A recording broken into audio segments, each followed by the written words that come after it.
Hello, and welcome to my channel. I am Damien Marie AtHope. In the simplest terms, I am an atheist-humanist philosopher and prehistorical writer-researcher at DamienMarieAtHope.com. I am specifically an axiological atheist. An axiological atheism can be thought to involve ethical and value theory reasoned and moral argument driven apatheism, agnosticism, atheism, antitheism, antireligionism, secularism, and humanism. Axiological atheists can be understood as a value theory or a value science atheist. As an axiological atheism's ethically reasoned and constructive pro-humanity. I am an axiological thinker, value theorist. The science of goodness, worthiness, usefulness, valuableness, virtue, reliableness, accuracy, validity, morality, integrity, beneficialness, etc., etc. We axiologists have a value consciousness. And in general, we see the architecture of humanistic humanitarianism value in people that we see as dignity beings. Places and things are not.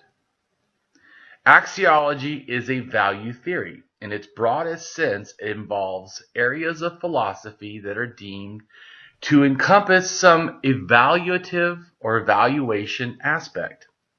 Therefore, it crosses almost all domains in some way or another.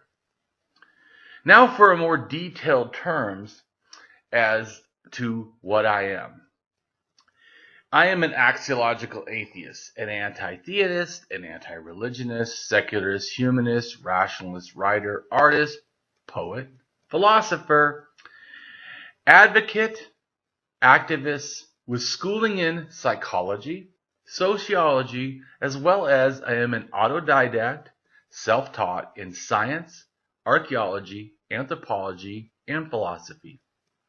I promote science and am against pseudoscience, pseudo-history, pseudo-morality, things that are found in religion.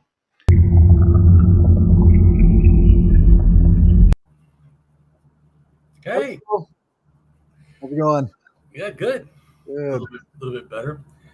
I've been dealing with the questions we're going to be reading as a prescript, whatever, because to me, it does relate sort of this time frame that we're dealing with the first kings, and you have the first money in a sense. So to me, this is a relevant, in a sense, question or speculation someone had. But also because I want to deal with speculations in general, because I make lots of speculations. But I want to kind of clarify for people that all speculations are not equal. Right. If a scientist looks at all the data and comes up with a speculation, this is totally different than someone who just goes, I think blah, blah, blah. And they're like, well, why? Like, because I think so through intuition or what, or what. Yeah. Because it matches a holy book or something, that. Well, but so I wanted to address in general. And I sent you a thing, and I'll put it in on this blog because I don't have it right now, but because I just came up with it just now, just really thinking about it. Because it bothers me, because that's why I wanted to address this. Because I know if you're not used to like critical thinking, it's like all or nothing, like black or white. And so that it really needs to be identified more. So like to me, when you have an unreasoned speculation, that would be like saying, my socks are missing, it must be aliens. Right? Totally unreasoned. Yeah. Okay. Then there's wild speculations, which are less than unreasoned. Like it just still sounds ridiculous. Like I know that Cory must have come to my house and taken my socks. Well, Cory's I could not have done it's such a impossible, like in the history of the world, but it's seriously wild. And you already, as Cory would do, and I would also have skepticism. Well, yeah. But it's not unreasoned, like it's impossible. Right. Because sometimes people say things nice, go, yeah, no. No. The earth is flat. Nope. That's not, Right, so I'm just saying, so there's different levels in a sense of speculation. Then to me, when it gets a little bit more, in a sense, it kind of gets to where it's like loose. Like it's like iffy, it could be so. Like I could say, my wife took my socks. Well, I don't know that's why they're missing, but it certainly is not unreasonable. Right. It's way more plausible than way more plausibility. And so I'm just saying, trying to show that there's different levels of speculation. This is what critical thinking, or as a rationalist, I demand to understand. It's not black, white. Well, sometimes I'll say stuff, you're like, that's speculation. Yes, it is. But it's from evidence. It's reason speculation from the evidence. And I say it often, reason speculation. Then I have one that's past reason, which I call sound speculation, which almost needs to be proven. Mm-hmm. Which in a sense science does. They have a speculation about a star or something, and they all this data pretty much proved. So, they're not there on the star or whatever, but they've got enough information that their speculation is justified. Right. It becomes, in a sense, almost proven speculation. Yeah. So they call it testable and proven hypothesis or whatever. Yeah. So my point is, I'm saying, and then before reason is justified, like it really sounds like it could be true that maybe the cat, took it off because the cat is now adding evidence to make it justified. The cat is always playing with my socks. Right? Right. Yeah. And better is I just saw the cat in the socks. Right.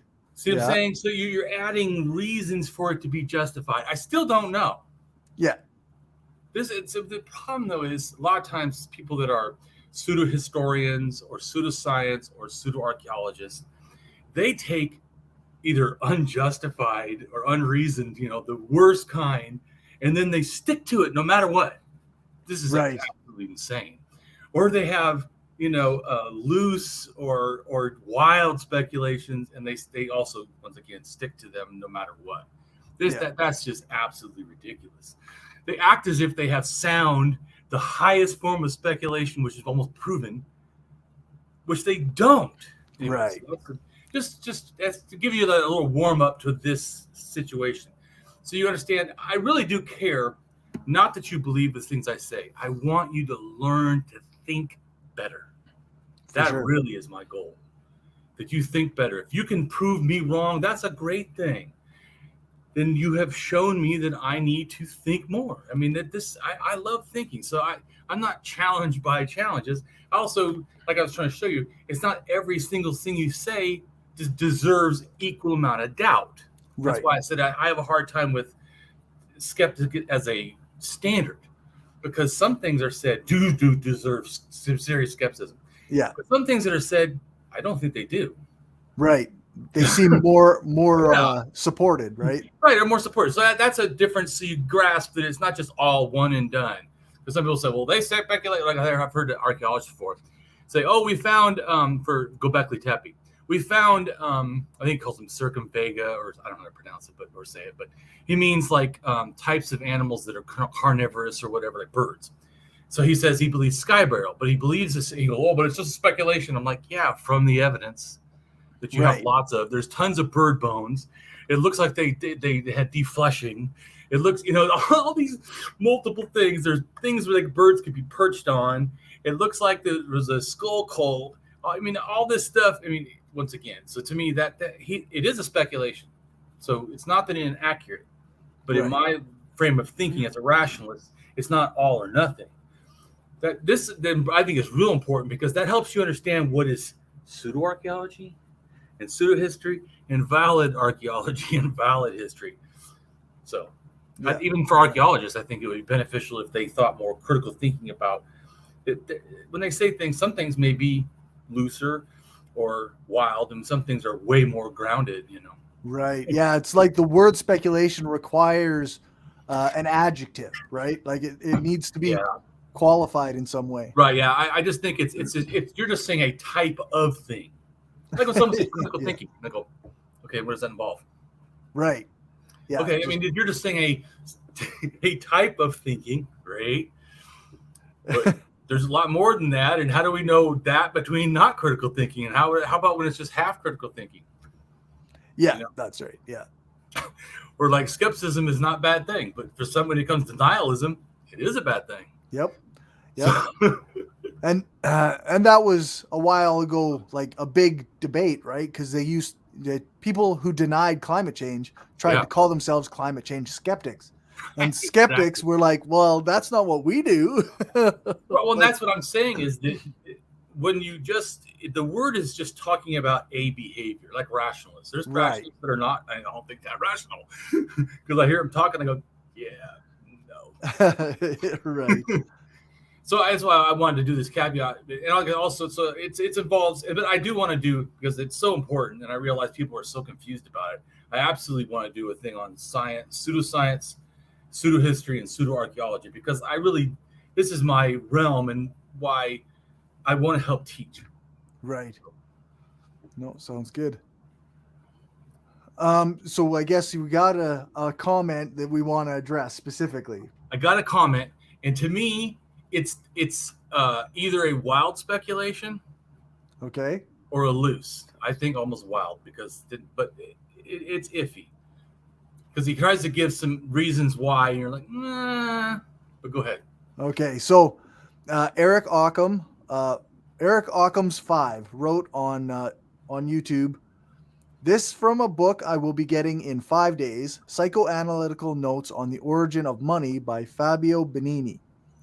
2020. In the ancient world, many units of measurement were based approximately on some parts of the human body, arm, cubit, span, inch, foot, or on their functions, pace, half hour, league. I wondered if there might be some parts of the body which weighed 4.25 grams, in other words, half a siglum or half a gauge, and I identified, albeit with wide variations, these parts in the foreskin, which Abraham/Hammurabi cuts off as a symbol of a new faith. Reviving, I cannot say how consciously, an ancient, now forgotten tradition which stands at the base of that antique unit of measurement with an abstract value and the form of a ring to be worn as a bracelet or anklet or in one's own body. As an example, nose rings called nezam in Hebrew and still in use as ornaments in many populations in India, for example, and earrings. These rings would therefore have had a weight and composition of precious material equivalent to a coin. Such coin could be connected to the puku ring, belonged to Gilgamesh, which could have been the non-Indo-European root PKK, from which Benveniste derived the word pecunia, or money, as being therefore much older than the term picus, or herd or flock.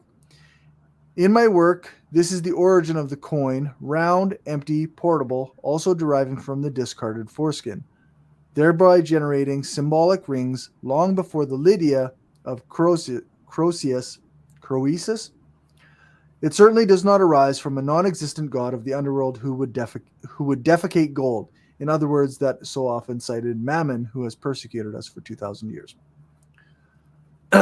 Okay, so the idea here is that the foreskin is the weight of money or the source of where money came from. That's what it sounds like he's saying. And he actually says discarded, meaning that they throw it away. And there's multiple problems with that. I mean, I could have, because I'm a rationalist, I could sit there and break all kinds of things down. There's so much in there. I give a couple things. I do want you to read. Okay. But yeah, it's all over the place to me. And I want to make more distinct why. But I just give, I think, 5 or 6. But dude, I could have probably got 10. Right. So first, Damien's, you offered a quick response. It says, yes, rings and ornaments or the like made from shell, stone, teeth, and bone, and metal relate to value as a type of money. This is not related to circumcision, but rather prestige items, likely beginning in shell jewelry. And then you've got a quote, a 50,000-year-old fashion statement could be one of the world's oldest social networks. Nearly identical beads carved from ostrich eggshells found over a large region of Africa might have been a first in cool trends. The term wampum among indigenous tribes in North America is a shortening from wapum iag, which is derived from the Massachusetts or Narragansett word meaning the white strings of shell beads. Wampum was used as record keeping, and memory aids were also used as a kind of money or currency as well. So I'm just trying to show that way before circumcision even was happening, there was already a trade of prestige things that involve shell beads. So I'm in other words, so the one little caveat is, once again, it's like a gobbledygook. When people throw tons of stuff out, what one little point that he said, and I try to make I could agree that it's. I'm not saying that it is, but it is possible that does have a relation. Shell beads that are rings. Okay. And that could go back very far. Like I said, I just showed 50,000 as showing it goes back as a traded prestige item, right? Which, in a sense, could be seen as money and stuff. So, yep. And there was more than one culture, not just wampum. There's more than one evidence of culture using shell beads in the Americas, on the West Coast and the East Coast. I don't know about anywhere else, but I know for sure those two. But my long and like thousands of miles too. Trade. Okay. So I mean, massively. I think even the center of the United States too, around the Great Lakes. But my point is that part, only that part, the bead thing, that's sort of reasoned or is higher. Everything else is a different. So it's like, in other words, it's a different level of justification. In other words, well, right? Because in other words, you put multiple speculations, shell beads, rings as a origin. Okay, that's one speculation. Mm-hmm. Then another speculation circumcision issue. So multiple things have been crammed together as sort of one thing. But as a rationalist, I'm like, that's not one thing. Right. Multiple. It needs to be separated out so that you can separate out. We already have massive problems that too many things are being crammed and then offered as one large. No. Right. Yeah. So we've got a little bit longer response. The first, you say here, now let me first break down what was said to show the many issues I see. Oh no, I told him this. Yeah. I was trying to be thoughtful, not abusive or anything. That's like I told you before. I like to teach more than attack people. So I want to show him why someone like me would go no. Right. Yeah, instead of just going no. Yeah, or you're stupid, or that's ridiculous, or that's the wild speculation. Yeah, I wanted to show here's why someone like me would not agree with that. Right. So we've got first, and the term "in the ancient world." This is an undefined term or time and undefined place or cultural reference, and isn't very useful. To me, it's almost like nothing. Yeah, it's one of those people say, or studies show. Which studies? Which people? Right, yeah, exactly. Right. And so that's why I wanted really critical thinking, rationalists, skeptics, whatever, to go when people use that word, I almost don't even hear it. Right. Yeah. Because to me, that's just like added, fluff.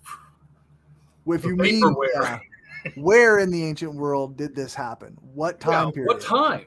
Because you could even say Samaria. Well, what time? Right. 10,000, right. 6,000, 4,000, 2,000. Those are big differences. Yeah. So then the second part is many units of measurement are parts of the human body. And you say not all, and the genitals or parts thereof are not used. Thus, it's not very useful to make a link to circumcision. Right. Since no culture that I know of does that, it's ridiculous. Right there. Done. Right. You can't go, this one culture does. No one does. Right. Yeah, so there's no link at all. Arm, or something. There's even pictures of on clay things before even writing. They're already using these emblems of foot, hand, finger. Nobody's using the dick. Right.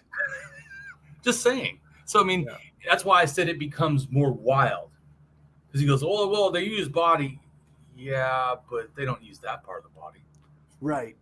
Body parts often related to the thing that they're measuring, like a foot when you're walking, right? Well, and another thing, like he says, he even tries to caveat to make his thing seem more reasonable. Well, different variations, right? Because that's the first thing I thought is, are you trying to say dicks are all the same? Right. And how about- Wildly different variations. Wildly different. Not only Yeah. that, how about when is the circumcision being done? Because in Africa, the standard would be more at puberty, Right. where nowadays Jews do it in a sense, or we do it as a baby. Well, a Right. baby's thing is a hell of a lot different than an adult's penis. Yeah, that's right. So I mean, you're already having, and why would someone use such a varied, as he even admits? It's just that doesn't even make sense to me. Why would you use such a varied thing as a standard? Yeah. Don't you get that the fingers are really kind of similar? It's about an inch for everybody's finger, you know. Right. I mean, not always, but it's way more standardized than genitals. Yeah. The earliest known uniform systems of weights and measures seem to have all been created at some time in the 4th and 3rd millennia BC among the ancient peoples of Egypt, Mesopotamia, and the Indus Valley, and perhaps also in Elam in Iran as well. And by the way, all those cultures actually touch each other or related to each other. Right. Interactions socially in some small way or another.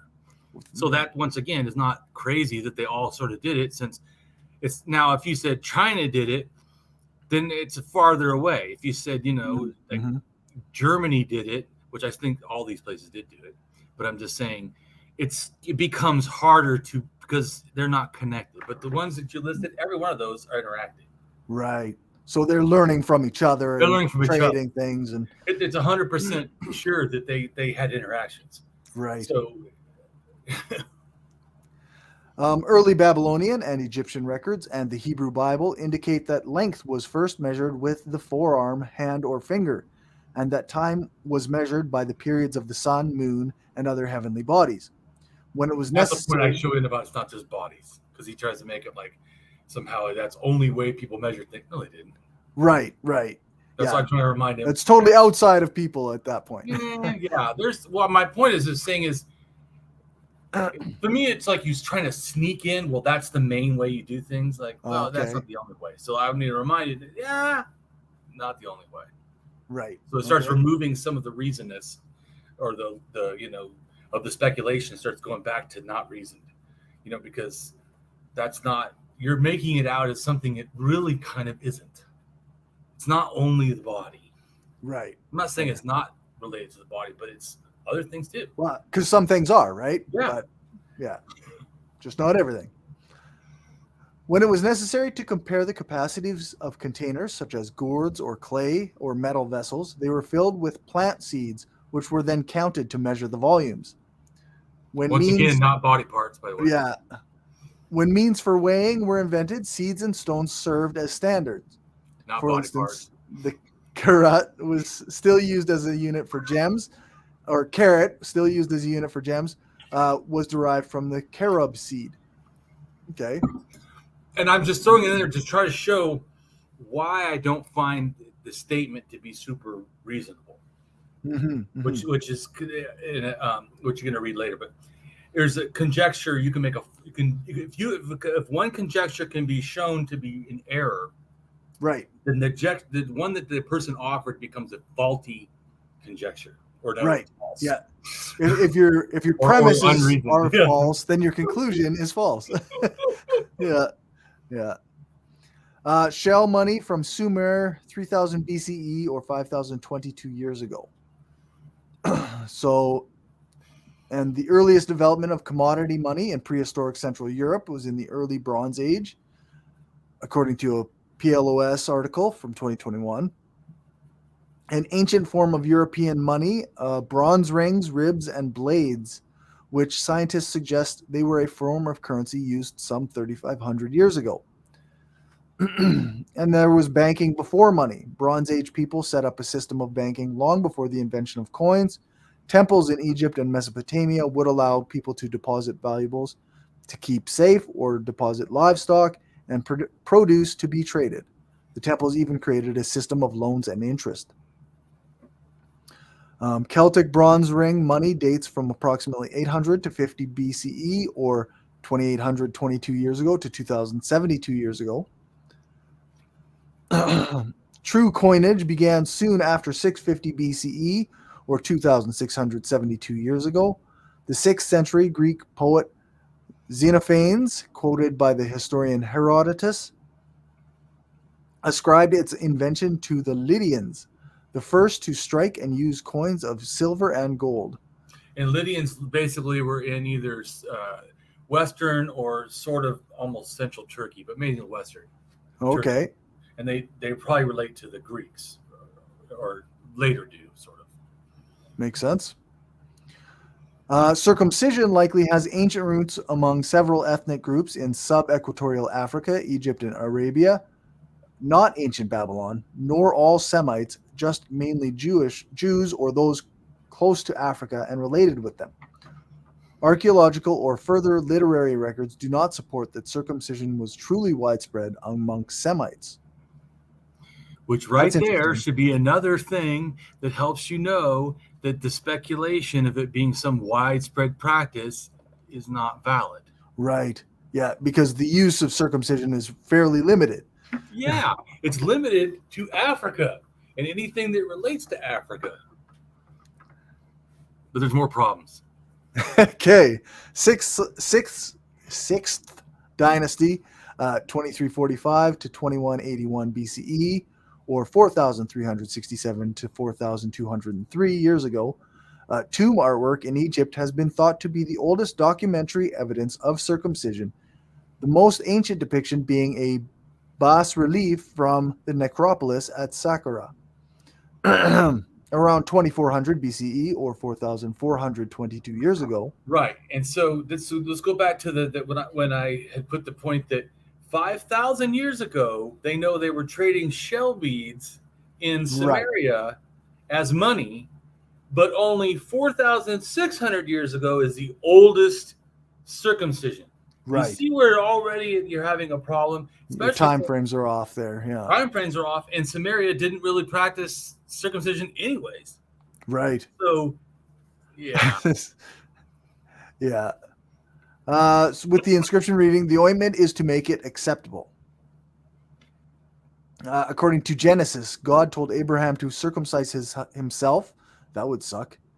His household and his slaves as an everlasting covenant in their flesh. Also Abrahamic covenant. And also shows Abraham had slaves. Oh, great Abraham. Uh-huh. The great emancipator with slaves. I guess, eh? Thus, circumcised parts had no money relation, but was for a religious ritual. To claim otherwise would need some proof or the like, and I don't see any. So we're on to number 3. Part 1 of 3. I wonder, the quote is from the original comment. It says, right. I wondered if there might be some parts of the body which weighed 4.25 grams, half a cyclum, or half a gauge. This starts with wonders and speculation / guessing. And the second half is, and I identified, albeit with wide variations, these parts in the foreskin. And this ends with, with identified / established claim of proof or knowledge. See what I'm saying? Do you see how for a rationalist, you try to cram these two things? I don't know, but now I know. Like, whoa. Yeah. But no matter what you're talking about, that already makes someone rational like me go, okay, there's a problem. You can't start with I'm guessing, and then now I'm sure. Yeah, no, that is a problem you see in thinking a lot. Like, that's not just this person making this mistake. People make that all the time. Well, and I wasn't trying to be mean. I'm just trying to show them, do you see how someone like me hears what you're saying? Yeah. I'm trying to I'm hoping that they learn from this, but they didn't. But I was hoping. So thus, I want everyone to learn from this because I feel like this is really important. Yeah. So number 4, part 1, Abraham / Hammurabi. So you say this is problematic to say the least. Abraham is an unestablished, likely fictional character, only mentioned in a history-erring book, the Bible. And Hammurabi is an established historical figure. And part 2, first cuts off as a symbol of a new faith. Cuts off as a symbol of a new faith. So there is no evidence Hammurabi believed in some new faith that is pushing the Bible, thinking on other figures as a large pantheon of gods and goddesses were worshipped by Babylonian kings such as Hammurabi himself. Right. So there's no circumcision by someone like Hammurabi.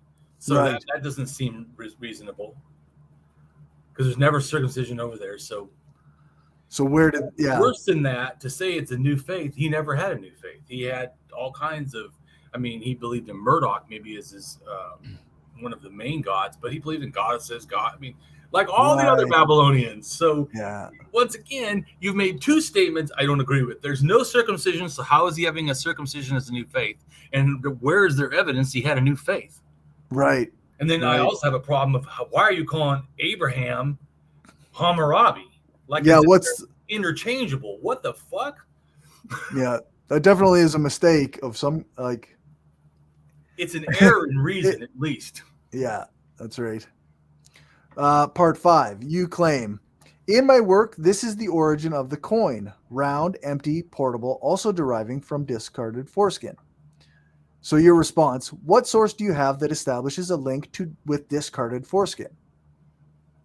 Right, because I'm legitimately, I wasn't being a dickhead. Right. I'm legitimately saying, I don't see it. I don't know of it. Everything seems to point exactly opposite of what you're saying. But if you have something, I am willing to see it. I'm not a skeptic. I'm willing. If you got evidence, bring it on. Bring it here. Yeah.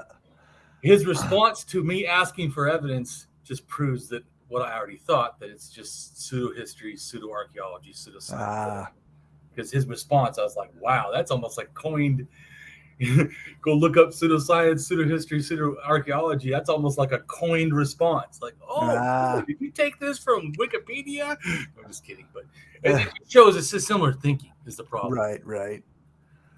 So we've also got the Brit Milah Covenant of Circumcision is a Jewish religious male circumcision ceremony.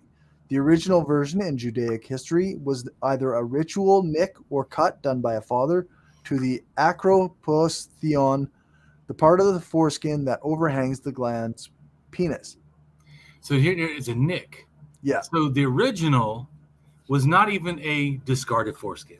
Right. It wasn't a removal of the entire thing, right? So how in the hell could it even anything to do with a ring or disc, whatever? It's just a cut. Yeah. Later, they like 2,600 years ago or something like that, you're going to read, it changes. Or 800 or whatever. Right. 2,000. Yeah, you're right. You got the right number there, according to, judging by what I'm looking at.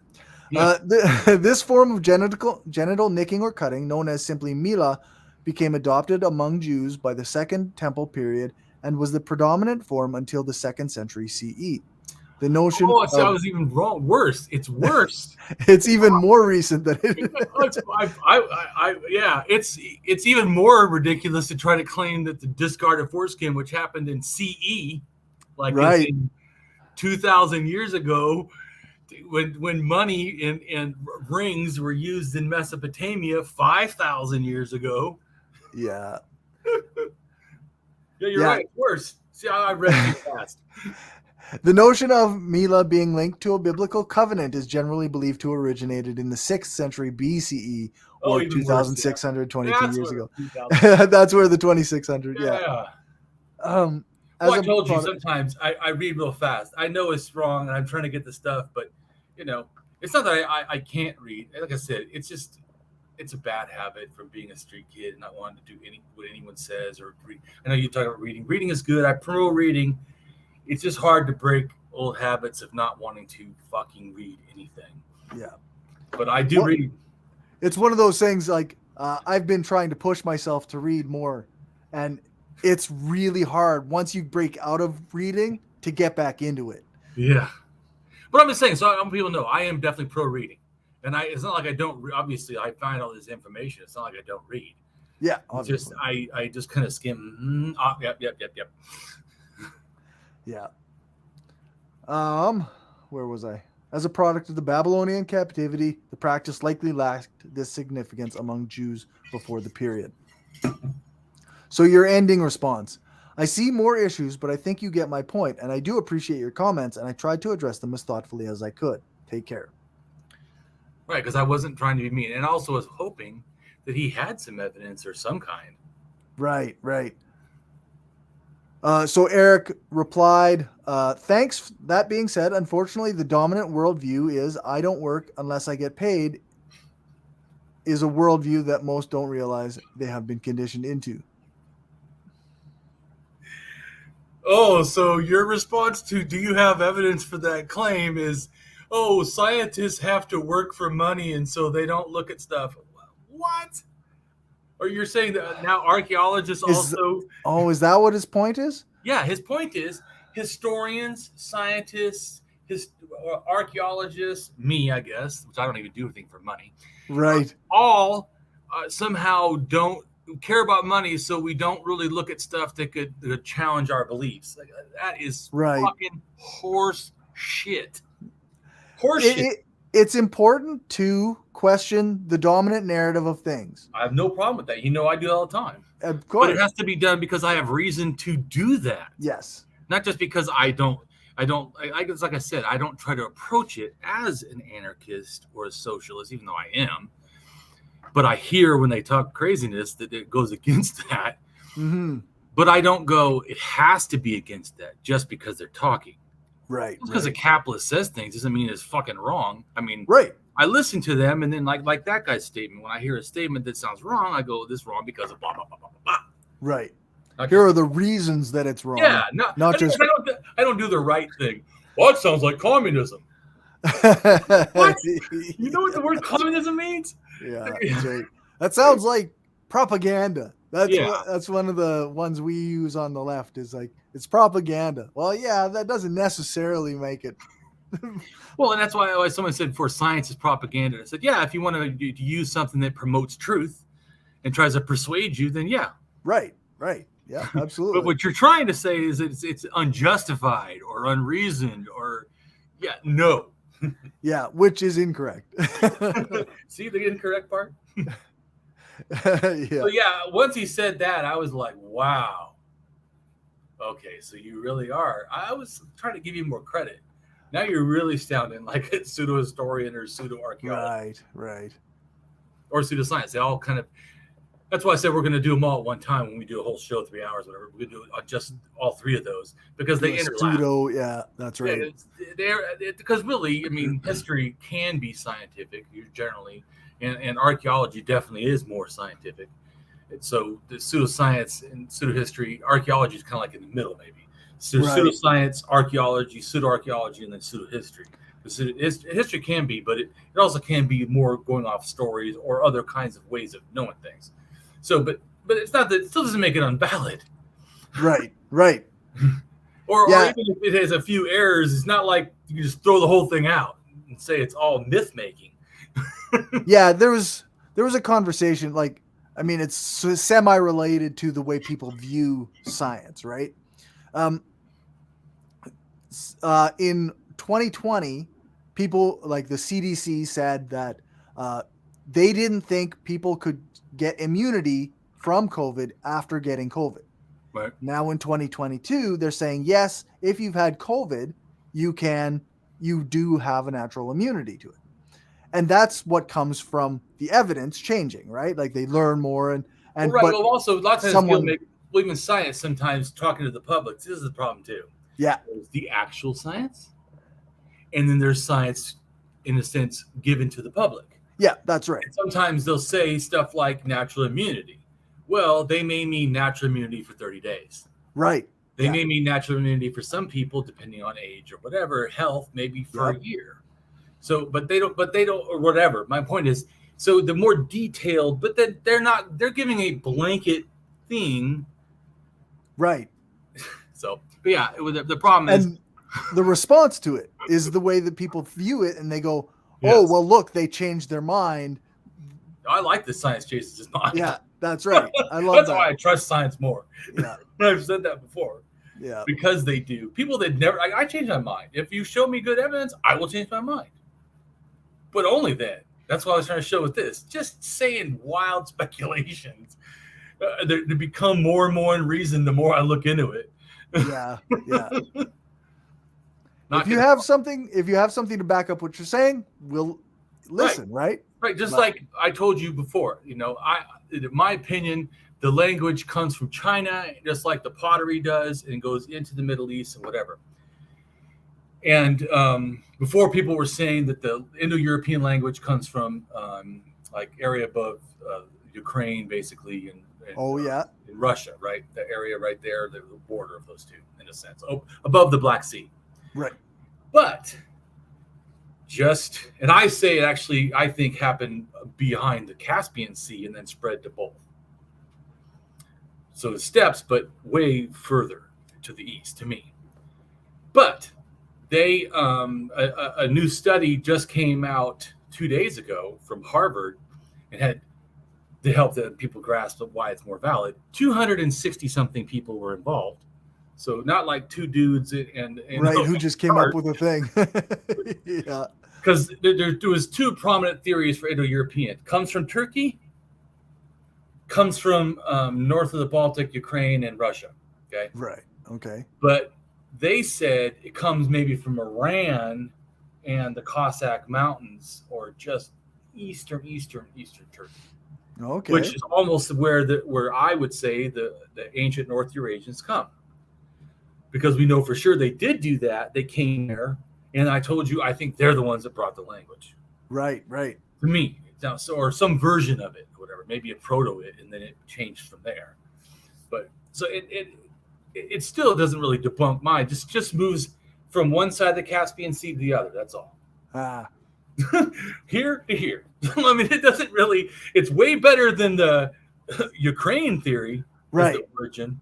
Mine's way closer to what all these other people now have figured out. But I'm willing, just like I didn't go, like him. Oh, well, they just want to care about money. They don't like my theory, Right. You're going, okay, well, they've presented a case here. They've got evidence to support it. And I was like, okay, so maybe I just was wrong that it happened just on the other side of the Caspian Sea. Oh, okay. Right. It's still almost, I say it happened on one side, the eastern side, they said it happened on the western side. Oh, okay.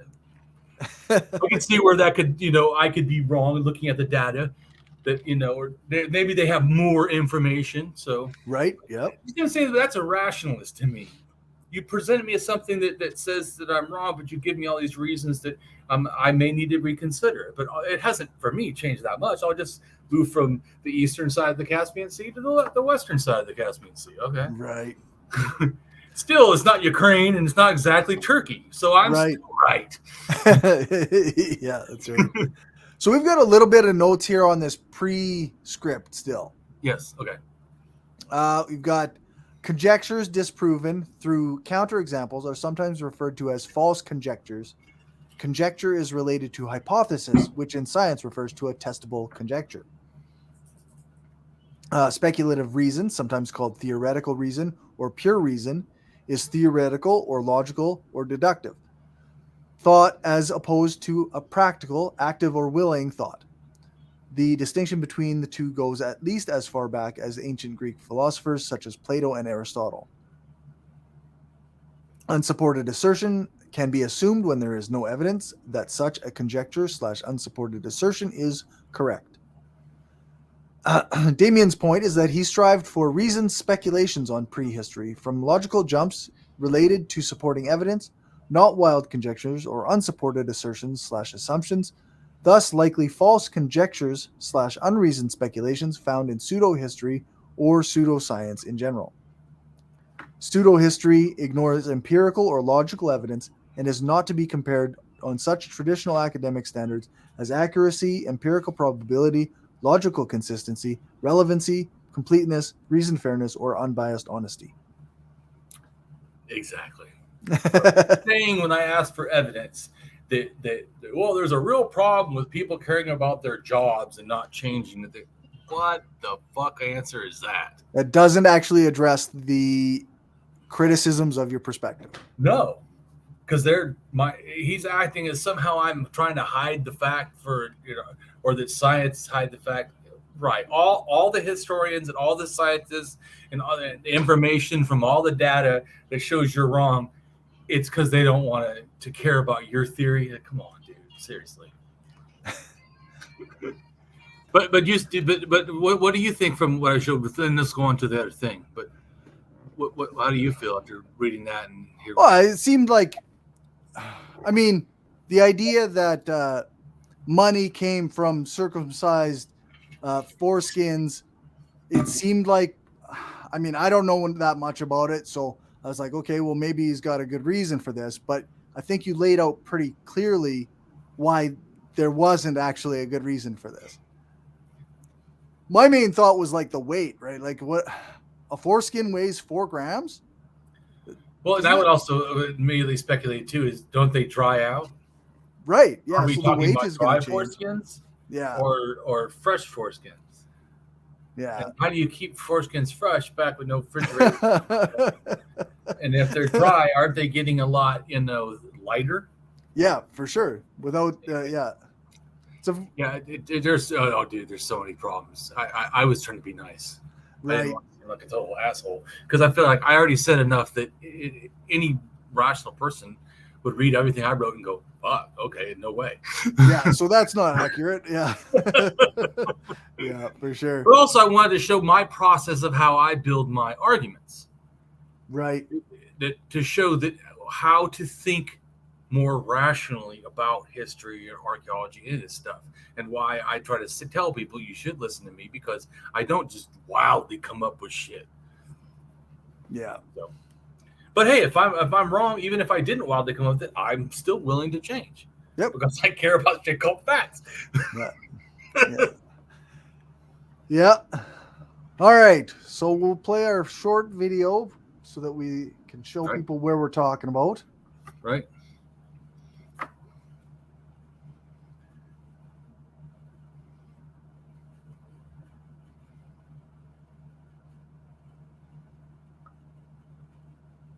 By around 7,000 to 6,000 BC, people began to move south along the Tigris and Euphrates rivers to what were by then the fertile floodplains of Mesopotamia, specifically in the land that today makes up most of Iraq and parts of northern Syria. Mesopotamia, which means land between rivers, is the Greek name for the area, and it's here that early farms began to really take root on a much larger scale. So that's where we're talking about. Correct. And then now we're talking about the first kings. Yeah, we got the first Although we kings. already kind of had what they consider pre-kings or something, but or they go priest kings, but to me he's still king. Right. Yeah. So he was in charge of religion and the government. Okay, so he's still fucking king, but right, exactly. But this is when they start to have less religion and more government. Right. But still religion. Of course. It's unknown when exactly the first kings appeared in Mesopotamia, or how this position really functioned. Before this, power was in the hands of high-ranking priests, whose job, along with religious duties, included organizing the general population, collecting taxes, and distributing goods and services. They had the authority to do such things because they were believed to have directly represented the gods, or at least to have known their desires. However, no amount of divine intervention could provide physical security from one's foreign enemies. Being a pious priest or priestess didn't mean that such a person was a good warrior or military strategist. As cities grew in size, so too did competition for scarce resources and farmland, and eventually, armed conflicts between city-states occurred. The need for strong, charismatic individuals who could lead men into battle was of utmost importance, and it's probably due to this that the first kings arose amongst the growing population of ancient Mesopotamia. And that was his speculation, not a fact. Right. Yeah, I was just thinking that too. Like, right? That we already just talked about speculations. Yeah. Yeah. He offers it first lightly, maybe this, and then he's a lot stronger. Then he ends it with, well, maybe. Yeah. You don't know that. And first off, saying they needed to have that, no, we don't know. They could have just been the fact that stronger people took over and said, I am king. Yeah. I can do war. And here's you need me. Yes. Yeah. Initially, it may have been a temporary position needed only during war. Eventually, the position of king became hereditary. So there's a connection to king and war, he admits. Okay, good. Yeah, so that's the end of that. Right? This is a short video portion of that. Yep. Yeah. But he also goes on to, the next one, I think, but we're going to talk about it. He talks about the Sumerian kings list. Now, archaeology has proven that, and historians, whatever, that there's actually more kings than even on the kings list. Oh, okay. So, once again, it shows that written history sometimes is written by the vanquishers, and so they put whoever they want on there, not actually everybody. Yeah. The guy I don't like doesn't count as part of the king's list. Exactly. What I think is interesting is there's a female on there, the only female, and this guy never brings it up, which I thought was interesting. That's interesting. On next video, but okay. I find that, and I find that in general that there's, I don't know if it's a male bias or what exactly, but that, anyways, well, something. Yeah, we live in a patriarchal society, so yeah. So just there's not acknowledging the only female.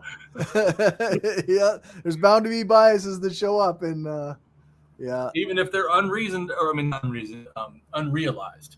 Yeah, and we have internal biases sometimes that we don't even realize. Yeah, and that's why I said before, when someone said that I was the most wokest person they've ever met, and I said I don't use that word because for me personally, I don't feel that I'm that woke. In other words, I'm more epistemically, for me personally. I understand now the word. Someone explained it to me. Because I don't do a lot of reading, so I didn't understand. I just took my opinion of what that would mean, not what it actually means, or how its usage is. Because once again, the use of words is important. Because that helps you understand. Like if I say cool all the time, when actually I'm talking about cold. So it was my own interpretation. So I said that for me, I realize I still have internal biases that I may not even realize. Yeah. And so I don't like to think of myself as woke because I would like somehow I understand. I'm here. I've arrived. I have no problems. And I'm like, if I'm just saying that, my mind goes, you lying sack of shit. Exactly.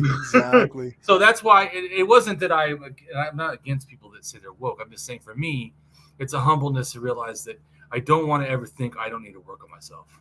Yep. No, for sure. They've said to me, that's why you're woke. Yeah, that's right. Yeah. That's yeah. I think that's a perfect example of what's going on there. So then I said, okay. It's I often think of like the self-improvement kind of thing. Like often if people are married to or in a relationship with someone who is of a different ethnic background, they will think of themselves as having overcome their racism. Oh yeah. And it's very important for me as a man who's raising 2 black daughters to realize that I have biases and that can affect the way that I raise my daughters. Totally. And I need to work hard so that I do not place on them any of my racial biases. And that they can, so they can realize their full selves without me, stopping them. I agree. That's why my point too, is that I realize even though I feel like I'm super woke or whatever, and the fact that I think about all kinds of bigotries, that I still am not some anti-human that doesn't have a nature that's fallible. Right. Yeah. Like you say, just because one is a rationalist does not mean you're immune to thinking irrationally. Well, that's another thing too. Once again, it's not an all or nothing to me. Yeah. When you're a rationalist, that's like a goal. Yeah. That's not meaning that every statement that comes out of Damien's mouth is rational. Right. Sometimes it's not. I told you before. That's why I say it a lot, that I'm a sociopath, that I have this egocentric sort of a personality that I try to make sure everyone knows about, so then I can hold myself accountable. Right. I'm not bragging about it. I fucking hate it, actually, but I realize if I don't say it, then people overblow my specialness or whatever, and I go, nah. Right. No. And it's okay to hold me accountable, because sometimes I do say shit that's wrong. So yeah, which we all do. That's the thing. but that's what I'm trying to say, is it's that humbleness for me that I need to remember this. Yeah. Always. Yeah. Because then I think I approach things even better because of that. And then constantly try to improve. And then if someone says, Damien, you're being sexist, or you're being this, and I think, I'm not sexist. I think, well, could I be? Am I being sexist? No, it helps me to be more open to, willingness to change if needed. Yeah, like it's a chance to grow. Right. Just like the thing of the pseudoscience. Even if you thought that way, once you're presented good reasons to stop thinking that way, and you don't, then you're the one that's actually in error. No matter what you think. Even this is like a rationalist. Even if he's right that archaeologists are doing it for money, that still doesn't mean that you gave me a good answer. You evaded the answer, did not give me the evidence to support your claim. Right. So it doesn't matter what the hell this archaeologist is doing and not doing, but your behavior is the issue that you should be eager to change. Yep. Yeah. Support what you're saying, or change your perspective. There you go. And that's why I feel it's important to be a rationalist to me, because it's the way of thinking. It's demanding of myself. Yeah. Reason is not a door you walk through one time. It's a revolving door you keep falling through all the time. Right. And then you seem to end up on the outside. You're like, how the hell did I get out of here? Yeah, exactly. So I guess we might as well start our script. The English word tyrant ultimately derives from the Greek tyrannos, meaning monarch.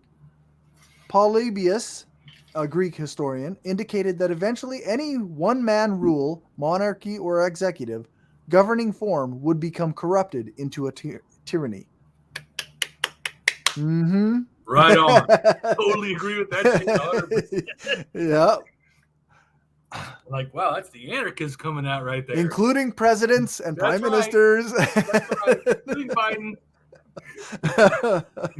Yeah. All right, Mesopotamian power. Mesopotamia is a historical region of Western Asia situated within the Tigris-Euphrates river system in the northern part of the Fertile Crescent. Today, Mesopotamia occupies modern Iraq. In the broader sense, the historical region included present-day Iraq and Kuwait, and parts of the present-day Iran, Syria, and Turkey. Mesopotamia is the site of the earliest developments of the Neolithic Revolution from around 10,000 BCE, or 12,022 years ago. It has been identified as having inspired some of the most important developments in human history, including the invention of the wheel, the planting of the first cereal crops, and the development of cursive script, mathematics, astronomy, and agriculture. It has been known as one of the earliest civilizations to ever exist in the world. Different types of egalitarian societies and development of inequality in early Mesopotamia. So that's we've got an abstract for a paper with that title. There is no single form that equality takes in past societies. Some societies, horizontal egalitarian systems, manifest an absence of hierarchy. But in other societies, vertical egalitarian systems, privileged status coexists with substantial equality. A detailed comparison of the Halaf culture of northern Mesopotamia and eastern Anatolia with the Samara and Ubaid cultures of central and southern Mesopotamia, examining settlement patterns, economy, and burial customs, reveals the ways the vectors of egalitarianism in these two contrasting systems and enables key variables determining the nature and distribution of equality to be distinguished.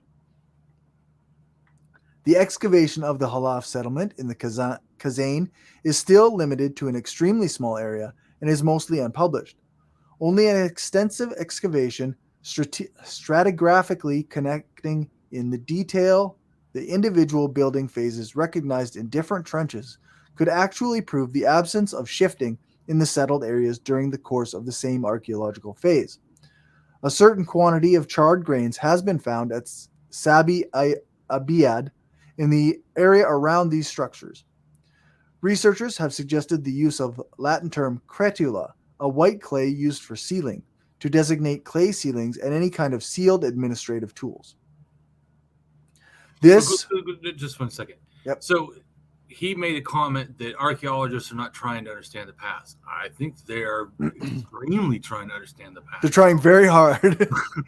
So that's why that statement alone no. Yeah. Archaeologists care a fuck lot about proving shit. So no. Yeah. This, rather than exchange or transhuman pastoralism, was, in the researchers' opinion, the main explanation for the Halaf expansion.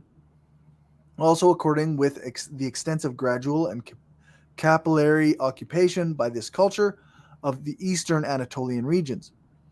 The exchange of valuables over long distances was certainly also intensified during the urbanization process in Mesopotamia, and the exploitation of metals had undergone a clear intensification, starting from the end of the Ubaid period and more evidently in the Uruk period.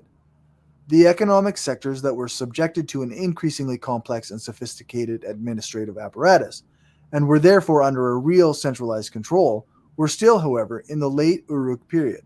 Those related to the production of staples and the management of the labor force, as documented by the archaeological evidence, where it exists in more than one site, both in the north, Jebel Aruda and Arslan Tepe, and in the south, Uruk/Warka.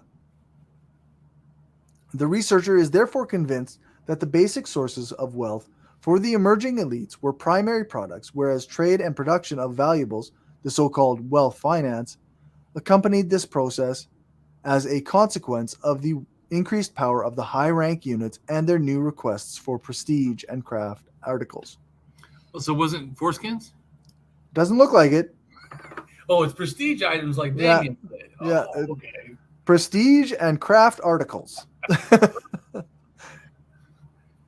Because I require a thing called reason speculations. Yeah, that's right.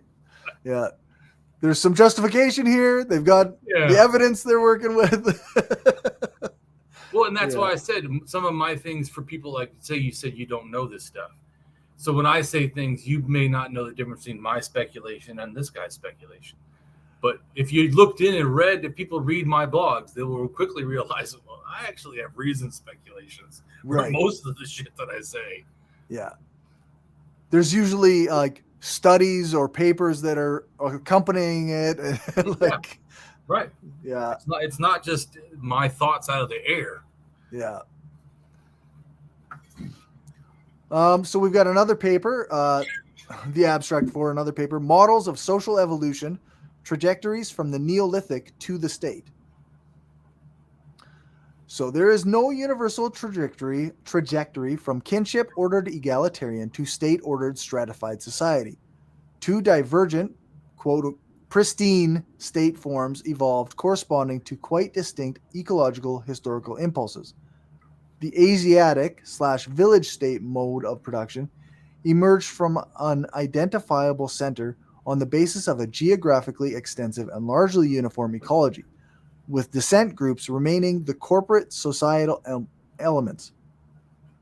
By contrast, the organic urbanism of city-state Mesopotamia emerged from a topographical diversity in an open-ended positive feedback system with many diverse inputs. In the process, new minimal lineage forms developed, embedded in and subsumed by the household as a larger co-residential grouping, the latter displacing the kinship idiom as the basic mode of social organization in the emerging urban society. Stratification occurred not on the basis of the conical clan, as in the village state, but within households.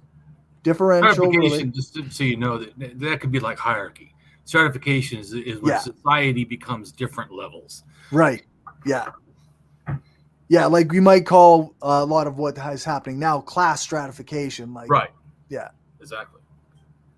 Just trying to help in case people that didn't know what they're relating to. Yeah, for sure. But within households, differential relationship to the core descent grouping, and between households, differential control over the means of production. Oh, yeah, geez, eh? Thus, city-state stratification / urbanism was rooted in economic differentiation as opposed to ideological and political differentiation in the village state. Kind of capitalism. It's almost like appreciation. Yeah. It's almost like the poor folks go live in that area. Yeah, but Damien's totally wrong that capitalism elements have anything to do with this. Yeah, right. Okay. Sounds like once people get power over other people and privilege and status over other people, then that has negative impacts on the other people. Yeah, and don't anarchists like focus on that a lot? Yeah, maybe a little bit. Sumer is the earliest known civilization in the historical region of southern Mesopotamia, or south-central Iraq, emerging during the Copper Age and the early Bronze Ages between the 6th millennium BCE and the 5th millennium BCE. It is one of the cradle civilizations in the world, along with the ancient Egypt, Elam. Egypt is Iran, so people know. Southern right. Western Iran. The Karal Supe civilization, Olmecs, and the Indus Valley civilization, and ancient China. Indus Valley is India. The Olmecs is Mexico, or southern Mexico, or whatever. Okay. Genetic analysis of 4 ancient Mesopotamian skeletal DNA samples suggests an association of the Sumerians with the Indus Valley civilization, possibly as a result of ancient Indus-Mesopotamia relations. According to some data, the Sumerians are associated with the Hurrians and Urartians, and the Caucasus is considered their homeland. A prehistoric people who lived in the region before the Sumerians have been termed the Proto-Euphrateans or Ubaidians, and are theorized to have evolved from the Sumeria pottery culture of northern Mesopotamia. Sumerian civilization took form in the Uruk period, continuing to the Jedmet Nasser and early dynastic periods. The Sumerian city-states rose to power during the prehistoric Ubaid and Uruk periods. Sumerian written history reaches back to the 27th century BCE and before, but the historical record remains obscure until the early dynastic 3rd period, 23rd century BCE, when now a deciphered syllabary writing system was developed, which has allowed archaeologists to read contemporary records and inscriptions. The Akkadian Empire was the first state that successfully united larger parts of Mesopotamia in the 23rd century BCE. The Sumerians and Akkadians, including Assyrians and Babylonians originating from different areas in present-day Iraq, dominated Mesopotamia from the beginning of written history, 3100 BCE or 5,122 years ago, to the fall of Babylon in 539 BCE or 2,561 years ago, when it was conquered by the Achaemenid Empire. It fell to Alexander the Great in 332 BCE or 2,354 years ago, and after his death, it became part of the Greek Seleucid Empire. Later, the Arameans dominated the major parts of Mesopotamia, 900 BCE to 270 CE. The prehistory of the ancient Near East begins in the Lower Paleolithic period. Therein, writing emerged with a pictographic script in the Uruk IV period, 4th millennium BCE, and the documented record of the actual historical events and the ancient history of Lower Mesopotamia commenced in the mid-3rd millennium BCE with cuneiform records of early dynastic kings. This entire history ends with either the arrival of the Achaemenid Empire in the late 6th century BCE, or with the Muslim conquest and the establishment of the Caliphate in the late 7th century CE, from which point the region came to be known as Iraq. In the long span of this period, Mesopotamia housed some of the world's most ancient, highly developed, and socially complex states. The region was one of 4 riverine civilizations where writing was invented with the Nile Valley in ancient Egypt, the Indus Valley Civilization in the Indian subcontinent, and the Yellow River in ancient China. Mesopotamia housed historically important cities such as Uruk, Nippur, Nineveh, Ashur, and Babylon, as well as major territorial states such as the city of Eridu, the Akkadian kingdoms, the third dynastic of Ur, and the various Assyrian empires. Some of the important historical Mesopotamian leaders were Ur-Nammu, king of Ur, Sargon of Akkad, who established the Akkadian Empire, Hammurabi, who established the Old Babylonian state, Ashur-uballit I, and Tiglath-Pileser I, who established the Assyrian Empire. Scientists analyzed DNA from the 8,000-year-old remains of early farmers found at an ancient graveyard in Germany. They compared the genetic signatures to those of modern populations and found similarities with the DNA of people living in today's Turkey and Iraq. Pre- and proto-history, pre-pottery Neolithic from 10,000 to 8,700 BCE, pre-pottery Neolithic B, 8,700 to 6,800 BCE, Jarmo, 7,500 to 5,000 BCE, Hasuna, 6,000 BCE to BCE. So, unknown. Sumeria, 5,700 to 4,900 BCE, and Halaf cultures, 6,000 to 5,300 BCE. The Ubaid period was 6,500 to 4,500. 4,000. By the way, those ones you're listing are pottery cultures. Yeah. They still fit into that, eh? Well, it starts as pre-pottery. Okay. And then by 9,000 and down, it starts to shift into pottery cultures. Okay. Anything in the Middle East. So pottery starts in China 20,000 years ago. Right. It's in Siberia around Lake Balka, probably about 14 to 12, maybe 16. It's hard to say exactly, but sometime around there. Then from there, it goes west. And that's where I said I see it going into the Middle East by about 9,000, goes into Europe, and especially like around the Baltic, Okay. Finland, and area, or whatever, that part of Russia, goes into that area, Estonia, whatever. It goes into that area probably about 8,000, maybe even 9,000 as the oldest, but somewhere with that, but certainly by before 7,000. Okay. So the pottery moves around. It's cultural, just like religion. It's culturally spread. Yeah. Languages and everything else is culturally spread. It all gets shared and spread around. Yeah. And of course, it evolves. It's not like the pottery stayed the same as 20,000-year-old China and never changed. Everywhere it went, it changed. Right.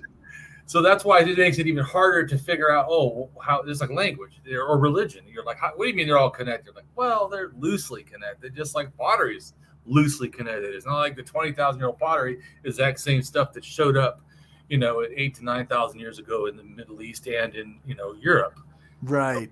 In fact, ones that went to the Middle East and Europe also were kind of different. And then once they got there, they also evolved. What a shocker. Yeah, almost like things change over time. Evolution. What a crazy idea. What a crazy idea. Yeah, that's right. So Ubaid period, 6,500 to 4,000 BC, or the Uruk period, 4,000 to 3,100 BCE, and Jedmet Nasser period, 3,100 to 2,900 BCE. And then we are on to the early Bronze Age. So that's the early dynastic period, 2,900 to 2,350 BCE. The Akkadian Empire, 2,350 to 2,100 BCE. The third dynasty of Ur, 2,112 to 2004 BCE. Right, and BCE basically you had whatever our time is now. So it's 2022, so you had 2022. Pre-zero. Yeah, exactly. Yeah. So yeah, the early Assyrian kingdom was 24th to 18th century BCE, and the Middle Bronze Age. Isin-Larsa period, 19th to 18th century BCE, and the First Babylonian dynasty, 18th to 17th century BCE.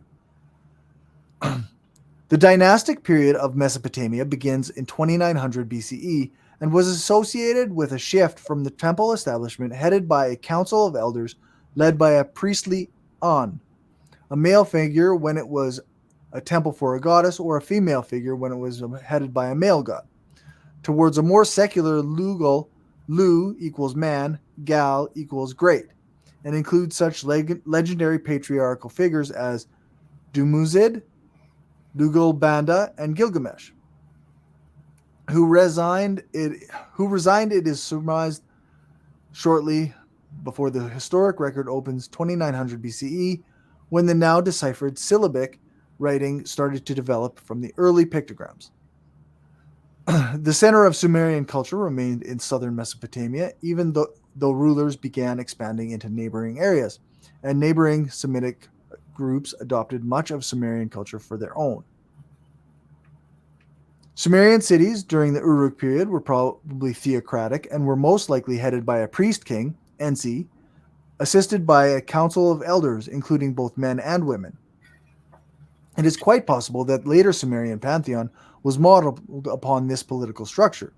There was little evidence of organized warfare or professional soldiers during the Uruk period, and towns were generally unwalled. During this period, Uruk became the most urbanized city in the world, surpassing for the first time 50,000 inhabitants.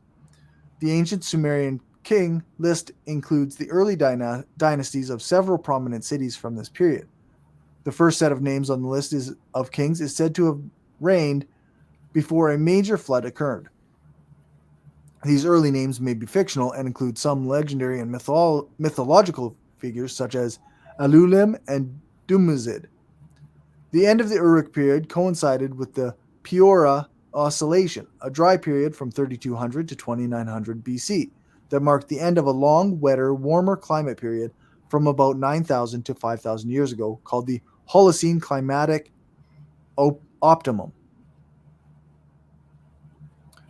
The Sumerian king list states that Kish was the first city to have kings following the deluge, beginning with Gushur. Yeah, that doesn't sound like I'm pronouncing it right, but Gushur's successor is called Kulasina Bel. But this is actually a sentence in Akkadian meaning all of them were lord. Thus, some scholars have suggested that this may have been intended to signify the absence of a central authority in Kish for a time. That's interesting. Or it also could be that they have a council of rulers, right, or a federation of rulers that rule towns or something and work together in sort of a. It's interesting. It doesn't. All of them are lords. Lords meaning that someone's in power. It's kind of hard to. But I mean, it's possible that they're saying everybody has power, but I don't think so. Plus, like you already said, they already see some stratification before this, so it's unlikely that they would suddenly distribute power throughout the entire society. Yeah, it's not anarchism. Damn. Well, anarchism definitely is historical. It's just not then. Yeah. A time before a king in Mesopotamia, or was it an elite democracy rule? All of them were a lord. Kulasina Bel of Kish was the second king in the first dynasty of Kish, according to the Sumerian king list, which adds that he reigned for 960 years, or 900 in some copies. He reigned for 960 years, eh? Showing you right there. In other words, the people that take these, as, which is one of the pseudo history favorites, is to take myths and lores as some like an accuracy or something, including the Bible, right? Which it's not. Neither is the Sumerian king list. Right. Yeah. Seems like pretty unlikely to be entirely accurate when he's got somebody living 960 years old. Right, which the Bible does too, funny enough. Oddly enough, yeah. So, as the name seems to be, an Akkadian phrase meaning all or kol of them, Asina, were Lord or Bel. It has sometimes been suggested that the occurrence of this name on the list was intended to denote a period of no central authority in the early period of Kish. It all starts with war and conquests. Question mark? Archaeologists have unearthed a 5,000-year-old toy, four-wheeled cart, chariot, and rattle while excavating an ancient city in Turkey. Experts suggest that the recent discovery could shed light on how children in the Bronze Age used to play. Yeah, they play war. Yeah, eh? Which I guess we have that now, so. We do. Because we have a war culture. Yeah. Even surprisingly, the people that think that they're on the Democrat side in America think that they're somehow anti-war or something. Right. You're totally not. I hate to break it to you, but if you're totally supporting everything that the Democrats do when it comes to war, you're not. Yeah, that's right. Hate to break it to you. Yeah, still spending trillions on the military, so not good, not good at all. Scarlet ware pottery excavated in Kafaja, 2800 to 2600 BCE, early dynastic 2 and 3. Sumer shows a similar four-wheeled cart/chariot painted motif on the pottery, seeming to show war was normal from the beginning. The first recorded war in history took place in Mesopotamia in around 2700 BCE, between the forces of Sumer and Elam. The Sumerians, under the king of Kish, defeated the Elamites and are recorded to have carried away as spoils the weapons of Elam. So I thought that was an interesting statement. Mm-hmm. They wanted more weapons. Right. Two things I would say that does. A, you've now de-weaponized your enemy. Yeah.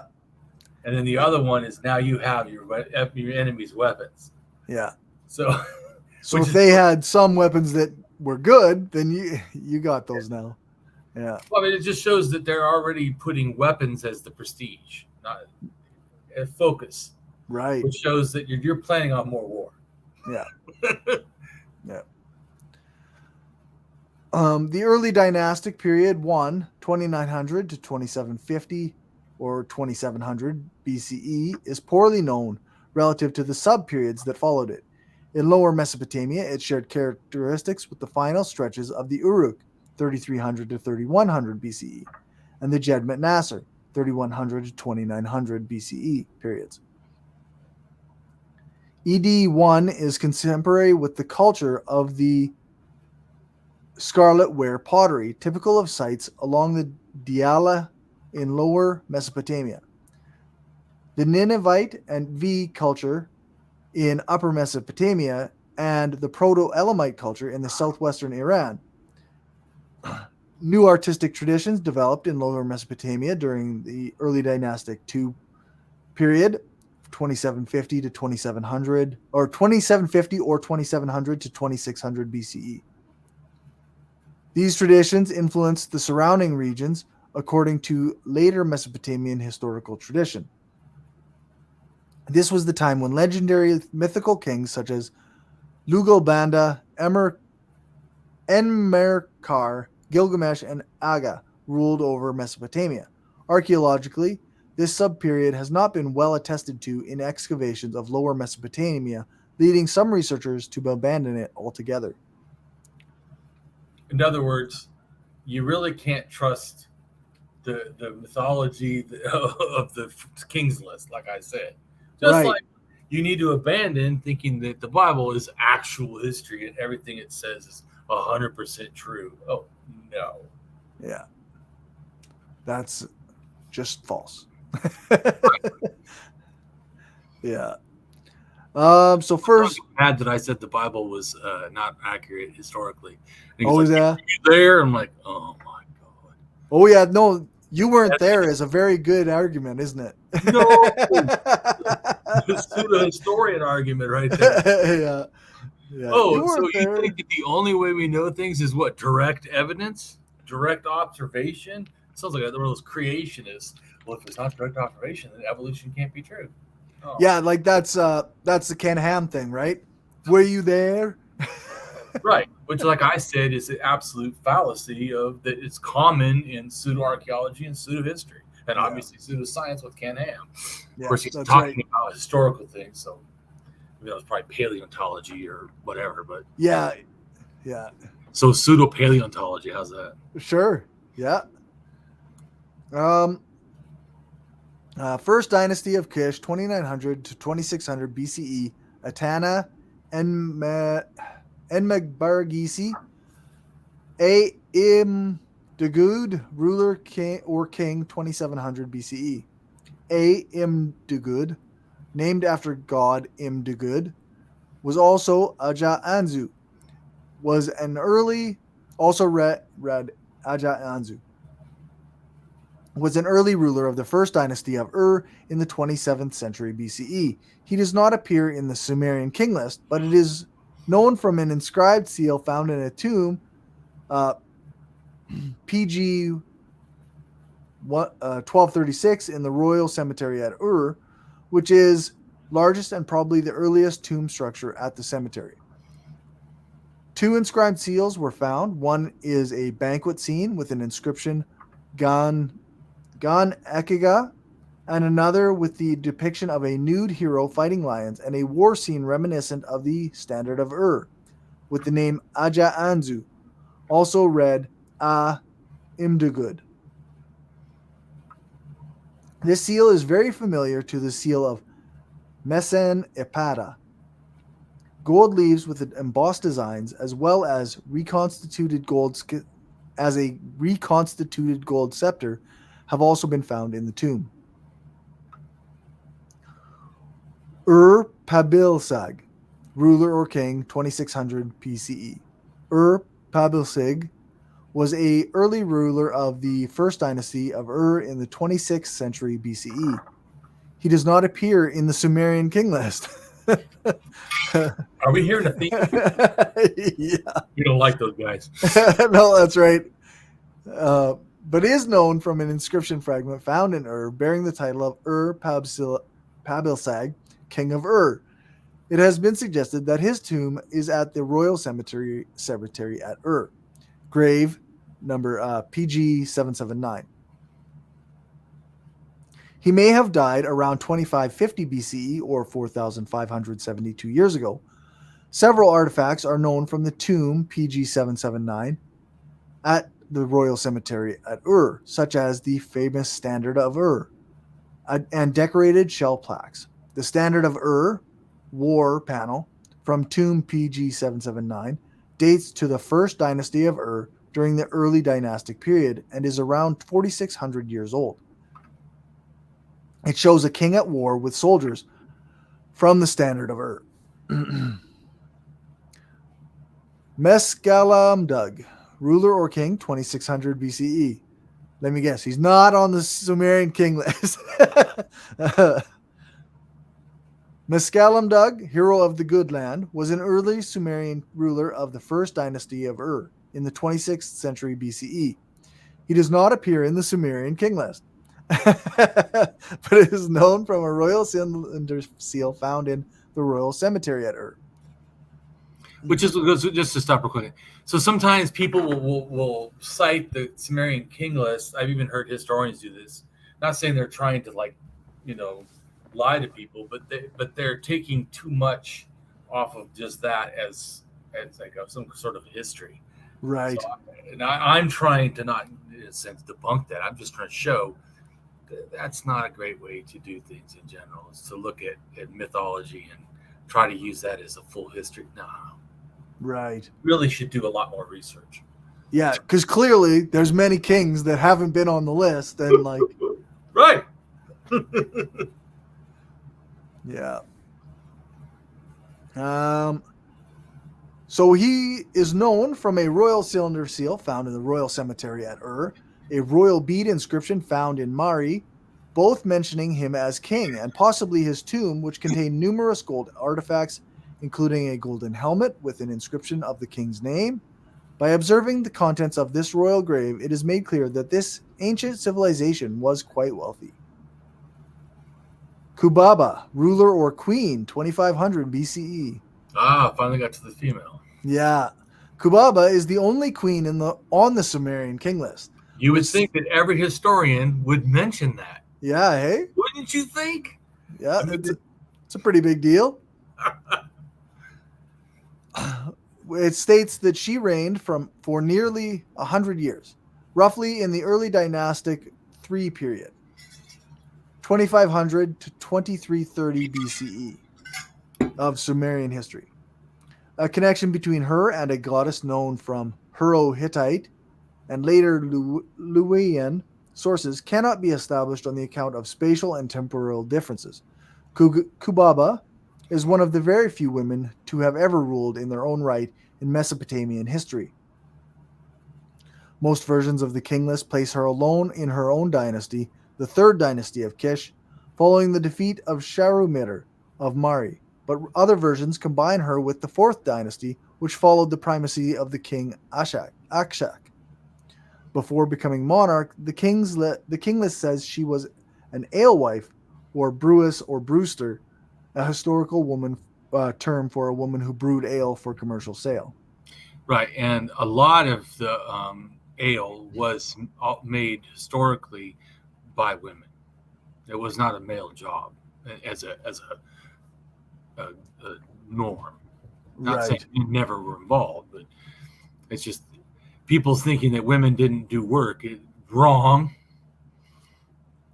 Women made most of the pottery was made by women. Most of the alcohol was made by women. Okay. Or I said majority. How's that? Just to be even more accurate. Right. Political events in early Mesopotamia. Somewhat reliable information on then contemporary political events in Mesopotamia is available only for the early dynastic 3rd B, 2500, 24 or 2450 to 2350 period. These texts come mainly from Lagash and detail recurring conflict with the city-state of Umma over control of irrigated land.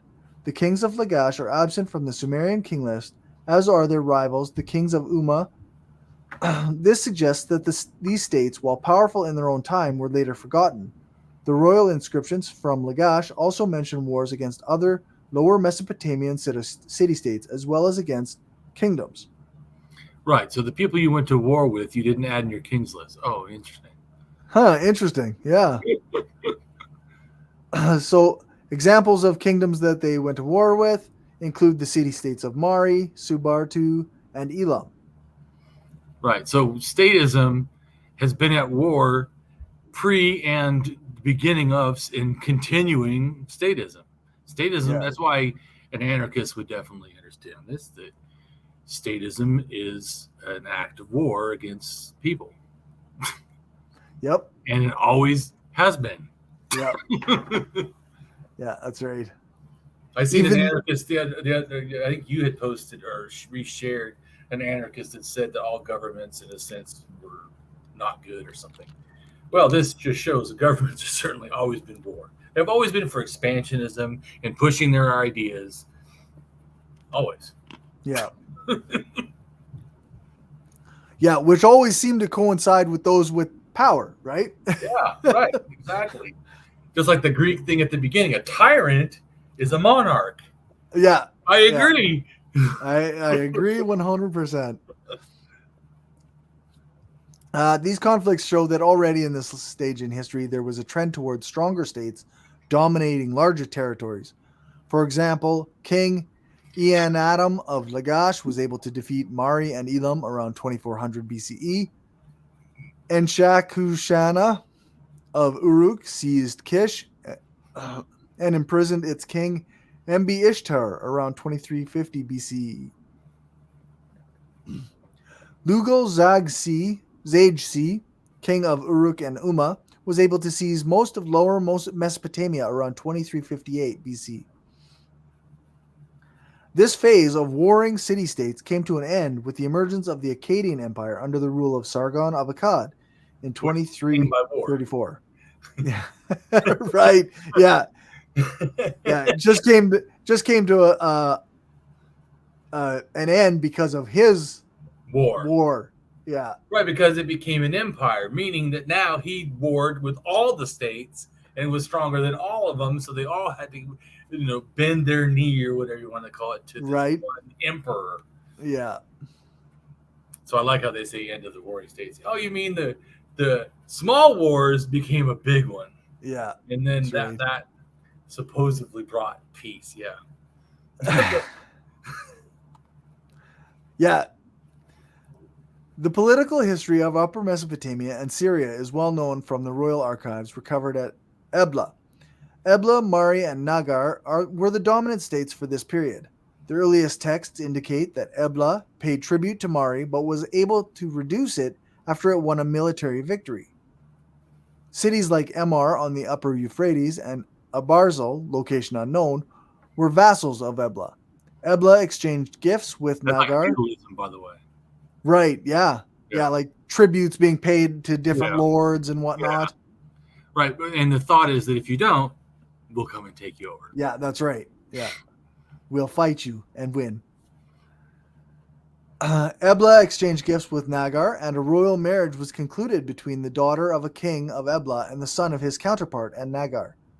The archives also contained letters from more distant kingdoms such as Kish and possibly Hamazi, although it is also possible there were cities with the same names closer to Ebla. In many ways, the diplomatic interactions in the wider ancient Near East during this period resemble those from the second millennium BCE, which are particularly well known from the Amarna letters. The Sumerians and the death pits of Ur. Well, that doesn't sound good. No, not for the people that had to die. No, eh? The Sumerians developed a distinctive culture in the southernmost part of Iraq. During the early dynastic period, 3000 to 2300 BCE, or 5022 to 4322 years ago, their influence extended into Syria and Iran. By the early dynastic III period, high-ranking members of the society were buried in elaborate tombs with an astonishing array of highly crafted and valuable goods. Leonard Woolley's discovery of the Great Death Pits at Ur was one of the most controversial of the time because of the inclusion of sacrificial retainers or servants. Wow. So then we've got a list of early dynastic period rulers. Gilgamesh ruled the city-state of Uruk. And he could have been either totally mythological or Right. a real king and then was mythologized. Right. So, yeah, Just wanted to clarify that.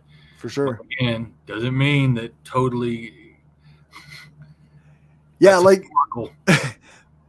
they had a ruler, but was it this dude? Was it this Could even dude? been the same name, but it Yeah. doesn't mean that every attribute that it's done, because eventually it becomes a deity. Yeah, So you get this deified. So I mean, obviously, there's no such thing as deity. So right. Yep. Definitely didn't do that. for sure, that's mythology. Yeah. That was in 2700 BCE. Ur-Nanshi was a ruler or king of the city-state of Lagash in 2500. Mesan-Para, ruler or king of the city-state of Ur in 2450. Ianadam, Sumerian Ensi, ruler or king of city-state Lagash, 2500 to 2400 BCE. Ianadam I, ruler or king of city-state Lagash, 2430 BCE. Urukagina, ruler or king of city-states of Lagash and Girsu, 2350 BCE. Lugal-Zagizi, ruler or king of city-state Uruk, 2350 BCE. And the last Sumerian king before the conquest of the Sumer by Sargon of Akkad. So now we've gone to Gilgamesh, Lessons from a Demigod. Gilgamesh was a brutal tyrant who foolishly tried to defeat death. Reading Gilgamesh will not only teach them to face the challenges that lie ahead, but also give them an appreciation for the idea no matter how much our modern world might seem different from earlier times. The essence of the human experience remains the same. The story begins with a narrator urging his readers to examine the fine walls of Uruk, the magnificent city in southern Mesopotamia, where Gilgamesh ruled. The story of Gilgamesh is based on a historical king of that name who lived in the Sumerian city of Uruk in what is present-day southern Iraq around 2700 BCE or 4722 years ago. He must have made quite an impression on the Sumerians, for within a few centuries they were recording stories about him on clay tablets using their wedge-shaped cuneiform script. The Babylonians under King Hammurabi and other rulers recorded the tales of Gilgamesh in their own language and spread them throughout the Near East. The earliest known system of writing is only about 5,500 years old. The first true writing dates from Mesopotamia around 3,500 BCE or 5,522 years ago, where it played a crucial role in the development of the first cities and states. The earliest language written in Mesopotamia was Sumerian, an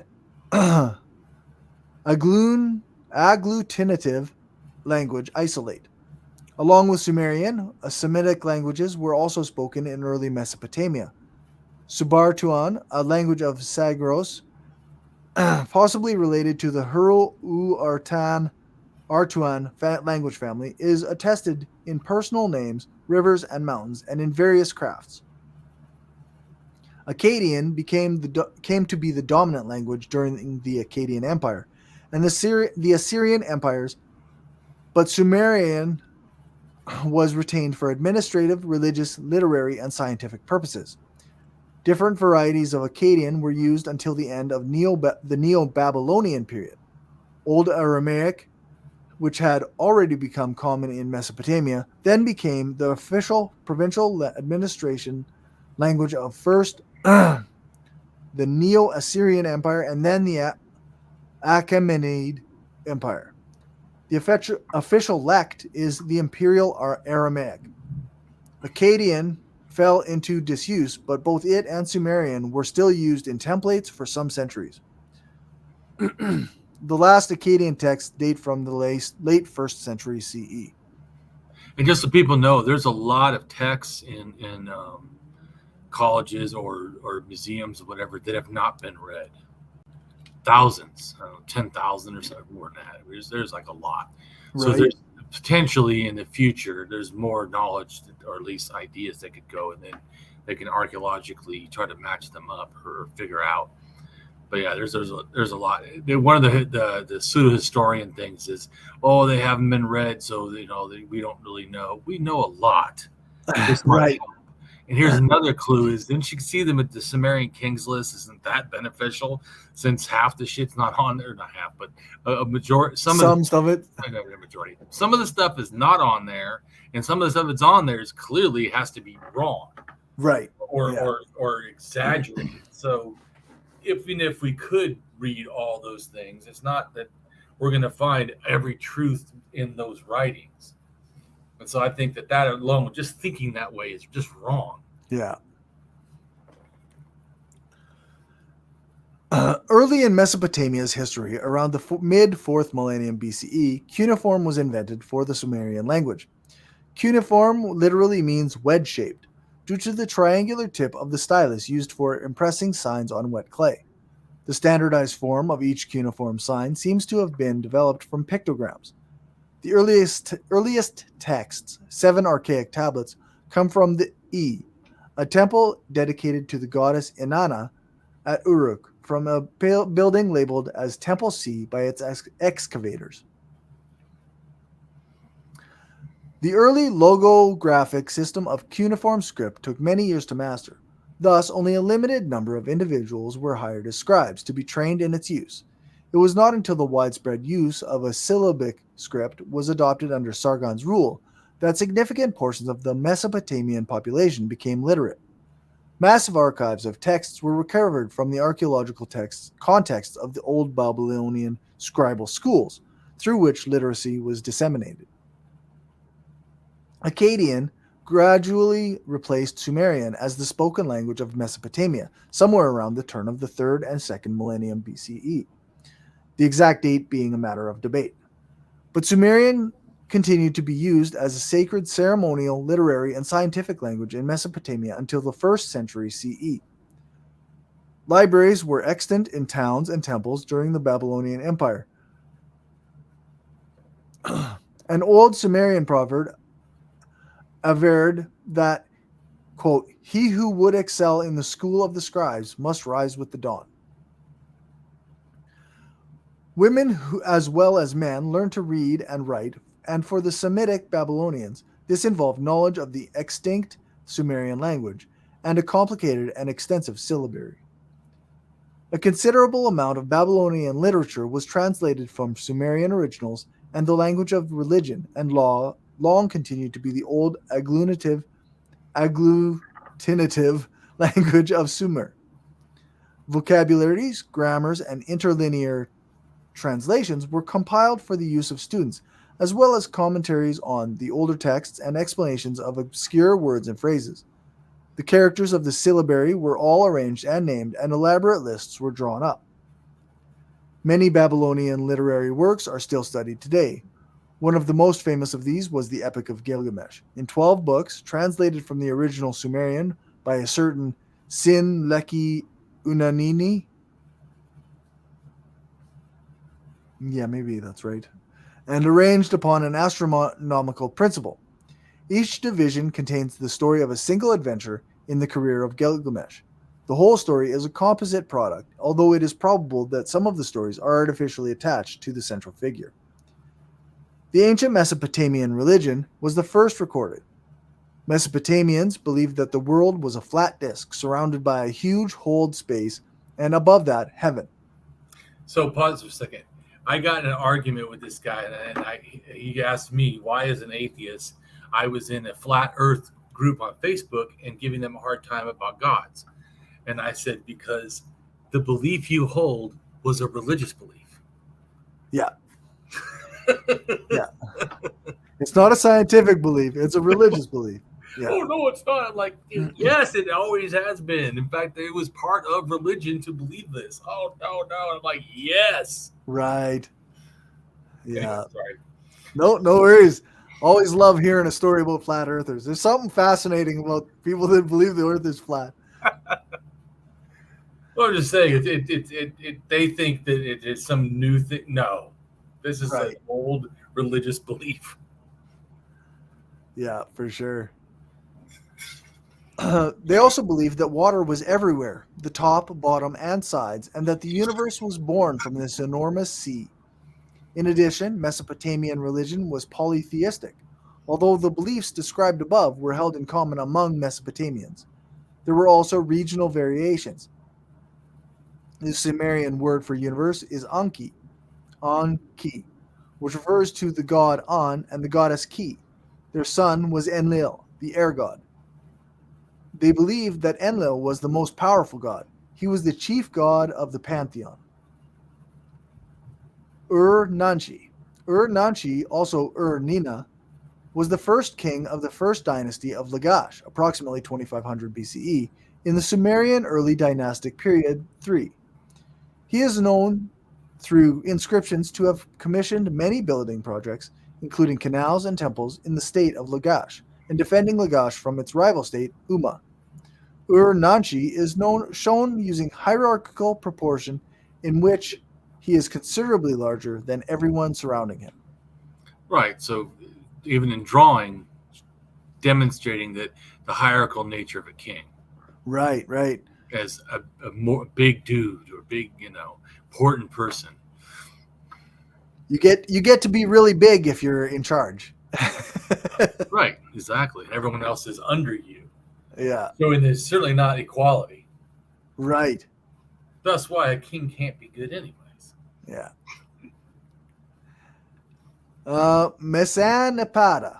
Mesanapata appears in the Sumerian king list as the first ruler of the first dynasty of Ur, and is credited with a reign of 80 years. His successors are also named. Quote, Uruk with weapons was struck down, the kingship to Ur was carried off. In Ur, Mesanepada was king. 80 years he ruled. Meschiagnon, son of Mesanepada, was king. 36 years he ruled. Ilulu, 25 years he ruled. Balulu, 36 years he ruled. 4 kings, the years 171 they ruled. Ur, with weapons, was struck down. The kingship to Awan was carried off. Right. So when they say that, that could be that they actually captured the royals and then took them as slaves. Right. Or maybe later killed them or just kept them as slaves as a, look at this guy. We took him over. or it could also mean that they take the gods, because that also was a behavior that they did. We'd grab god statues and they would take them. Right. Take them and then you show them off. Hey, look, we got this. We've got their god. This town, yeah. I'm just saying, so because the kingships were related to the religion. Yeah. So taking the god and taking the king would be taking the kingship in a sense. You've taken the whole thing.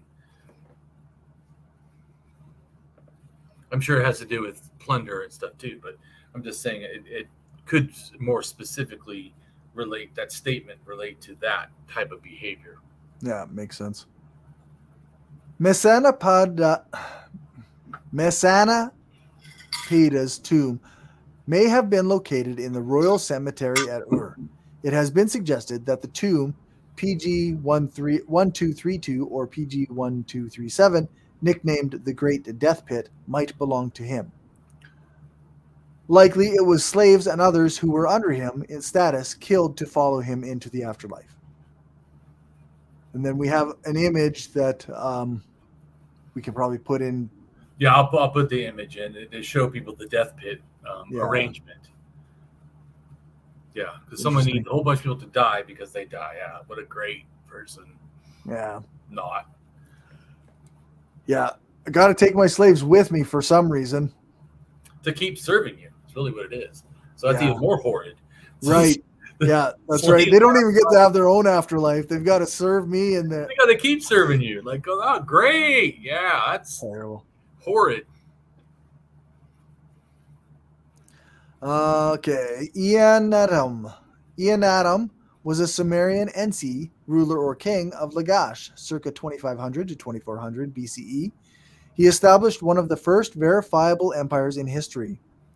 He subdued Elam and destroyed the city of Susa, as well as other Iranian cities, and extended his own domain to Sumer and Akkad. Excuse me. One inscription found on a boulder states that Eannatum was his Sumerian name, while his Tidnu Amorite name was Luma. He entered into conflict with Umma, waging a war over the fertile plain of Gu Eden. He personally commanded an army to subjugate the city-state and vanquished Ush, the ruler of Umma, finally making a boundary treaty with Enkidu, Enekel, a successor of Ush, as described in the Stele of Vultures, and in the Cone of Antonima. Mina. Eannatum made Umma a tributary where every person had to pay a certain amount of grain into the treasury of the goddess Nina and the god Ingurisa. Right, which of course he took the money then. Naturally. as the leader and representative, Yeah. You need to give it to this goddess and god. By the way, I'm going to take the money for them. Yeah. Yeah, I'm in control of what they get. That's or our priests are still under my control. Yeah. Eannatum expanded his influence beyond the boundaries of Sumer. He conquered parts of Elam, including the city of Az off the coast of the modern Persian Gulf, allegedly smote Shubur, and having repulsed Akshak, he claimed the title of King of Kish, which regained its independence after his death, and demanded tribute as far as Mari. He, Eannatum, defeated Zuzu, the king of Akshak, from the Antasura of Singirzu up to Akshak and destroy him. The king of Akshak ran back to his land. He defeated Kish, Akshak, and Mari from the Antasura of Ningirzu. To Eanadam, the ruler of Lagash, Inanna gave the kingship of Kish in addition to the NC-ship of Lagash because she loved him. And that's from the inscriptions of Eanadam. Right. So a goddess loved a warring king so much that they made sure that he won the battles. Right. Yeah. Just think of a god or goddess that did such things. Mm-hmm. That cared about rulers and elites and people that could murder people and tyrants. Yeah. Why would you ever want to support deities that support tyrants? Yeah. All gods want to support tyrants, right? Right. Why do they do that and not support the regular people? I mean, if they cared about everyone and everyone equal, or wouldn't they not like kings? I don't know. Just thought. You should. The so-called Stele of the Vultures is a fragmented limestone stele found in Tello, in ancient Gursu, in Iraq. The stele is reconstructed as having been 1.8 meters or 5 foot 11 inches high and 1.3 meters or 4 foot 3 inches wide, and was set up circa 2500 to 2400 BCE. It was erected as a monument of the victory of Eanadam of Lagash over Ush, king of Umma, leading to a boundary treaty with his successor Enekal of Umma. On it, various incidents in the war were represented.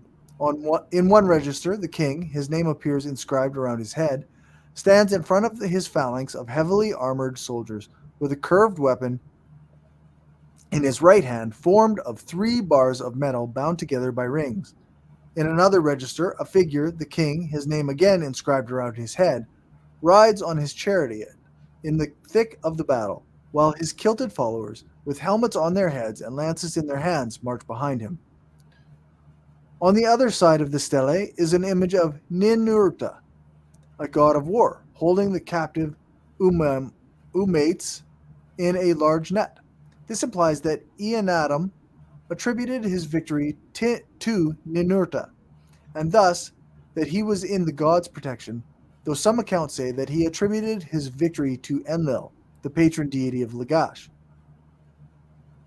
The victory of Eanadam is mentioned in a fragmentary inscription on the stele, suggesting that after the loss of 3,600 soldiers on the field, Ush, king of Umma, was killed in a rebellion in his capital city of Umma. Eanadam defeated him. Umma's 3,600 corpses reached the base of heaven and raised their hands against him and killed him in Umma.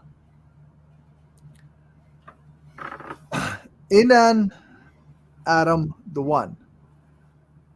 I, son of Akurgal, succeeded his brother Eanadam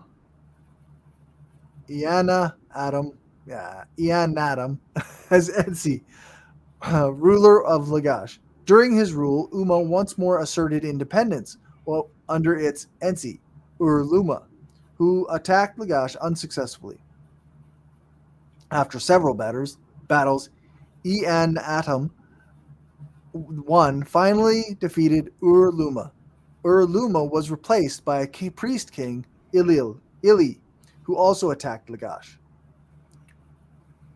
Urukagina, Uru-Inimgina, or Irikagina, was king of the city-states of Lagash and Gursu in Mesopotamia, and the last ruler of the first dynasty of Lagash.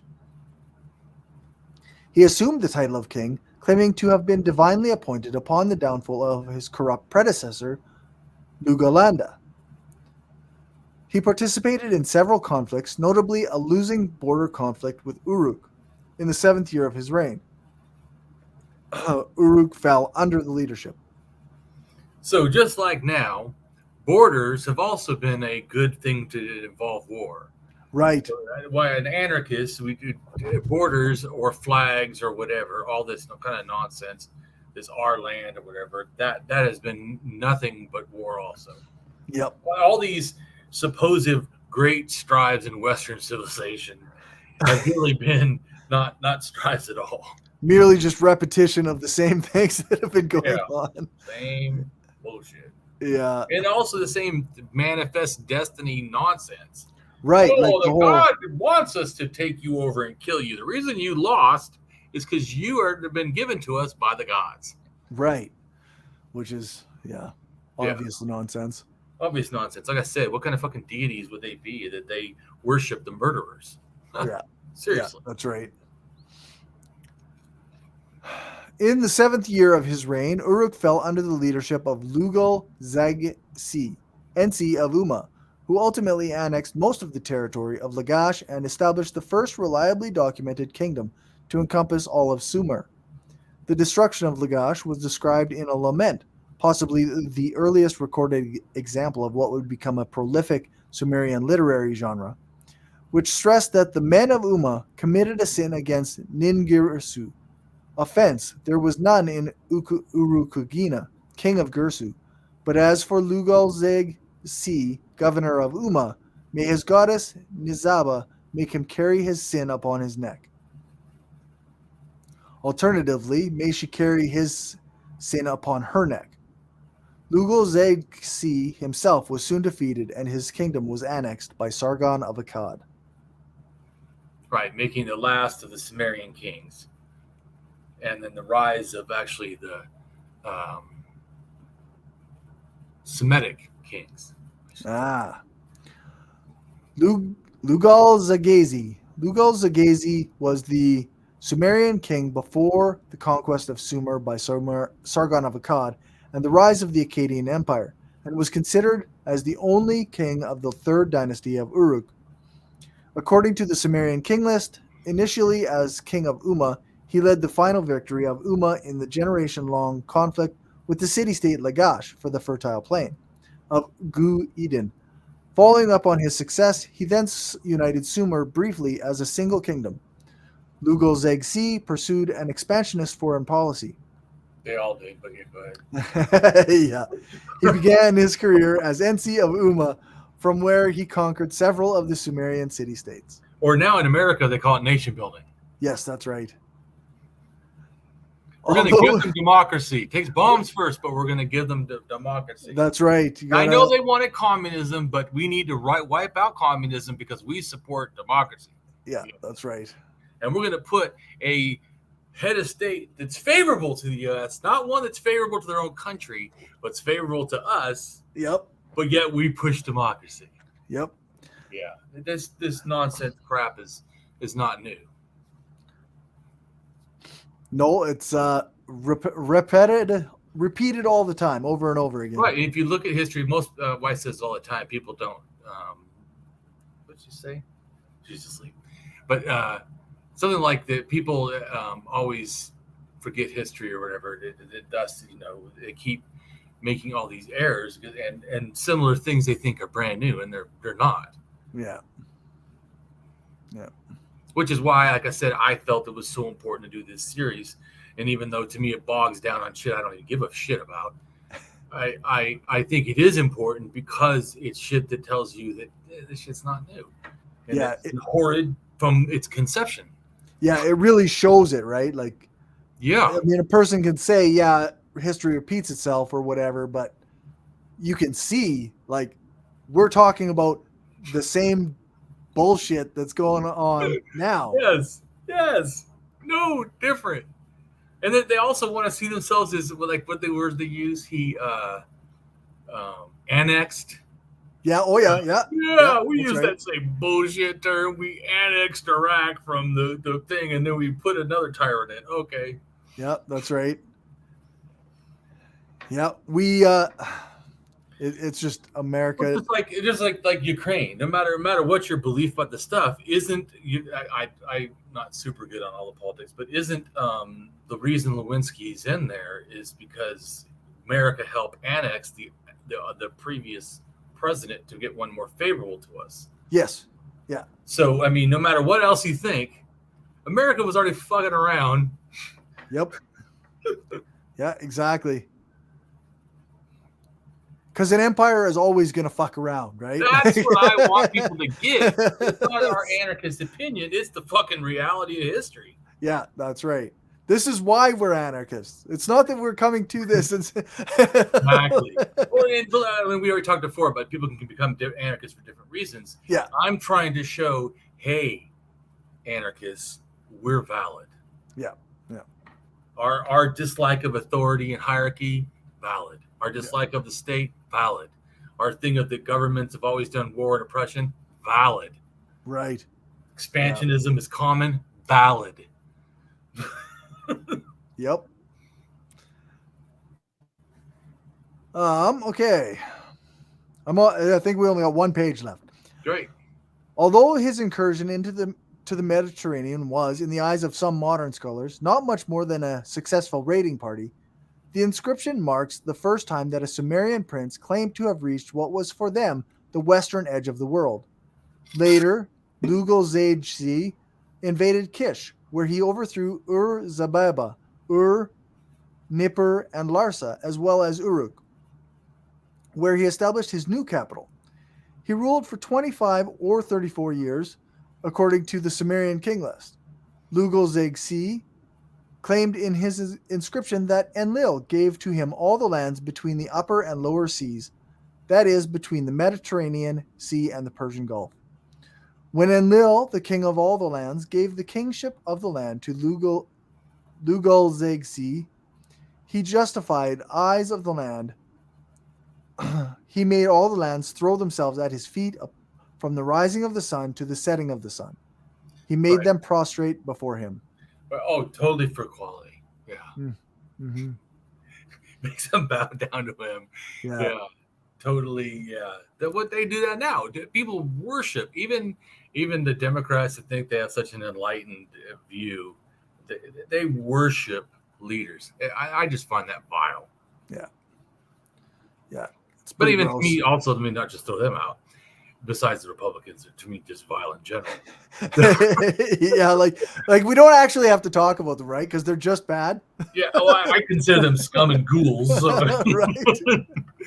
Not saying that the Democrats also sometimes act like scum and ghouls, but the Republicans are proud about it and use that as like the main, jungst against things. But I also say that a lot of times, too, non-anarchist socialists seem to also worship all manner of fucking people. And also, sadly, some anarchists seem to worship fucking anarchists, theorists or philosophers, which I told you before. I also find disgusting. Yeah. I don't want anyone to worship me either. It's disgusting. Even if I have great ideas, great. Then take those ideas and use them as my, call to be reasoned. Right. Not to call to worship Damien. Right. Exactly. Yeah. It's nice to have good theoreticians and good thinkers, but they're just people and they're not going to be perfect. Well, so. And like I said, I just feel like an anarchist especially should not be worshiping fucking anyone. Yeah. Not even great anarchists. Yeah. That's, I guess, just me. Obviously. Yeah. That's right. It's not entirely common. Yeah. I would think that it was the fucking norm, but it isn't. And then also sometimes if you say something against, a beloved, theorist leader, idea, and, reasoned anarchist or socialist, people fucking get mad.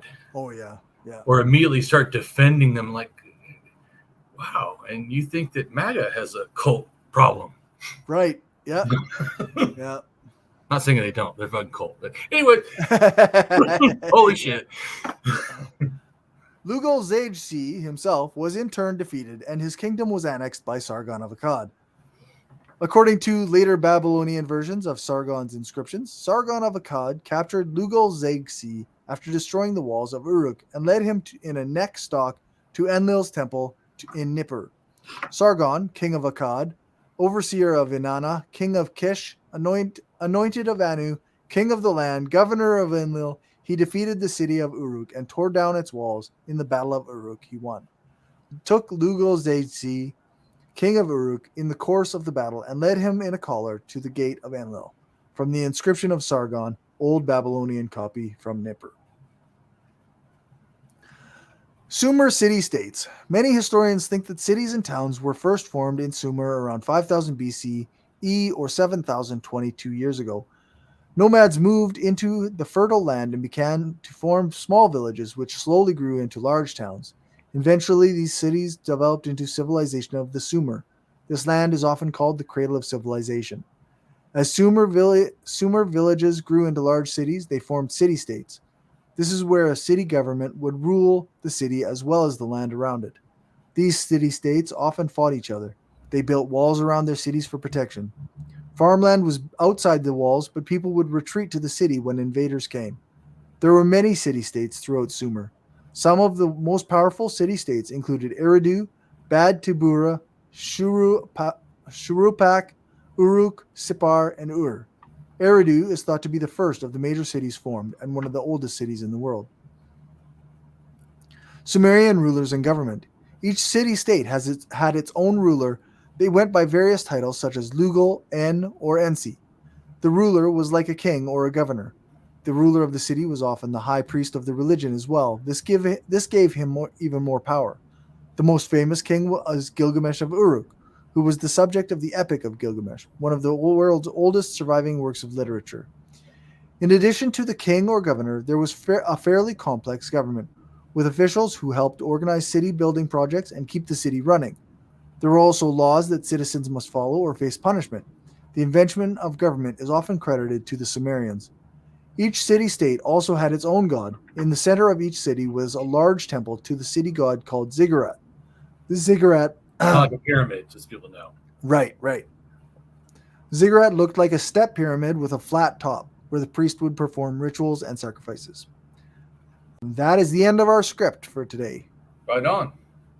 And now, like I said, now we got into the whole bunch of war. We already had lots of war just from these kings, right? Right. Well, my point was, we already talked about war is happening and stuff before, the rise of the states and kings, but it just, ever since they happened, it just non-stop. Yep. And so, like I said, that's, we're going to have more things that are going to go and break that down. But that I really want socialists and anarchists to grasp that how justified our position is. Yeah. Yep, for sure. Right on. So, do you have any thoughts or whatever? Or? I was trying to. I had one earlier, but I think I lost it. I was thinking I thought of something that it reminded me of, like this whole fighting back and forth, like not just America or British colonization, but yeah, it's just history repeating. So. Well, and I think it's good too, because you have a lot. I don't have what you have as far as understanding theory and anarchism or socialism. You've read way more books. I guarantee that I haven't even read books, so I've read right. Wikipedia on this stuff. So, I mean, like I told you, a lot of mine is just my own thinking, and then just me looking at history. Also, the more I've learned, the more it's made me go, wow, Yeah. Like that actually, the funny thing is that a lot of theory is a discussion about the history that has come before. Oh, really? Like right now, like the book I'm reading on libertarian socialism and how like the black and the red kind of go together. Like it's all about the history and the ideas that people were kind of espousing at the various times in the late 19th century and then the early 20th century. And I think I'm up to like 1914 now or something. Some people are like as old enough, they live into 1920s. But so it is a discussion of more modern history, but it is still a discussion of history, right? And so but the ideas they all sort of see this are the same, right? we're trying to avoid exploitation. We're trying to, we want to eliminate it, bring about equality. We want fewer bosses and more worker power. This Totally. So it's all stuff that one can just look at history and like go like, yeah, this is bad. That was bad. Right. Death pits, not good. Not good. Death pits are bad. Why is that a thing? Don't do it. Yeah. But I also think it's great too. I can't wait till we're done with all this too, and hearing one of these days when you come up with some of your ideas, because you're going to be, to me, one of the really prominent anarchists, because you have the theory, you have the history, and then you've had, working with me, a lot of the ways of reasoning different, because of my style, and then also all the history I've helped you learn. On top of what you already know, I think you're going to be amazing. You already are to me amazing, but I was saying I think that you're going to be so well-rounded compared to anybody than me, because you're going to have both sides. Yeah, it's I was thinking earlier today when I was reading one of the books I'm reading, and yesterday too. I was like, well, honestly, when I'm done learning, I might write a book. So when I'm like 65, that's when I'll write a book. Or maybe it'll be sooner than that. But I really think that, like I said, you're going to have a wealth of knowledge that I don't think an anarchist has ever had. Well, none I've personally spoken to. None I've personally spoken to, or whatever. And all, even ones that are historical, they were limited. I guarantee they didn't know as much as I do. Right. And I do know a lot of the stuff I do. About the prehistory and you got a handle on all of history in a way that I think is important. Especially then you have all the history after. I have all the prehistory, and then now you have all the other history. Dude, you're going to be great. Just got to figure out a way to put it together. But I think in a natural way, it will eventually become, because you know that when someone says, "Oh, well, this and this," you're like, "Oh, well, actually." Yeah. That's I find myself doing that on Twitter a lot. Like, people will say a thing and I'll be like, well, sort of. I mean, there's lots of this stuff. I could talk about this history, and I could talk about the what this word means and what this stuff is supposed to mean. And, right. Like I said, I think you're going to be extremely well-rounded. You absolutely should write a book. Someday. Absolutely. Oh, totally. I mean, and I think that it's a good too. Like me, I'm trying to finish my book. I tried to put it out before, just years ago, but they said that they didn't like it because of too much references, and I had to get citations. And I tried to do art, but then I kept doing it too much like the actual stuff, and so that causes the problem. And then also I still wanted references, which just can't do. So I can't do that, right? So I mean, I've had a lot, but my goal really is to be accurate, not to be fast. So, right. Yeah. No, that's fair. Yeah. Right. Well, that's kind of what I was thinking too, is like, I want to make sure that I have my thoughts clear before I start writing anything down, at least on some level, right? I got to be able to explain myself. Right. But I'm just saying that even an anarchist that says that they've read all the anarchist stuff, well, they haven't done all the prehistory that I've helped you learn. Right. Yeah. Well, I had a non-anarchist a while back tell me that he's read every anarchist in existence. And the more I read, the more I realize how impossible that actually is. Like, no, you fucking didn't. You didn't read all of it. Like, I guarantee it. Yeah. Well, the all or nothing thing in general, like, I haven't read all of history. There's fucking gazillions of shit. Right. And I'm trying to present it, once again, like talking to science. They have to leave a lot of shit out, because you see, like, even the kings, there's shitloads. Yeah, that's right. They're not listed in the king's list, and not, even ones outside of Sumerian, they're still, so it causes. I was thinking, like, when they're talking about a king who lived 900 years, how many kings are in those 900 years that don't get any credit, right? Like, true. Or I thought if we're going to take it more, which I don't, take it more at face value, maybe what they really mean is multiple kings. Is this is number one, number two, number three. It's the same name, like whatever name, and then they just this dynasty or this lineage. Just their son, their cousin, their whatever, blah blah blah blah, all the family members, and then some new family takes over, and now it's.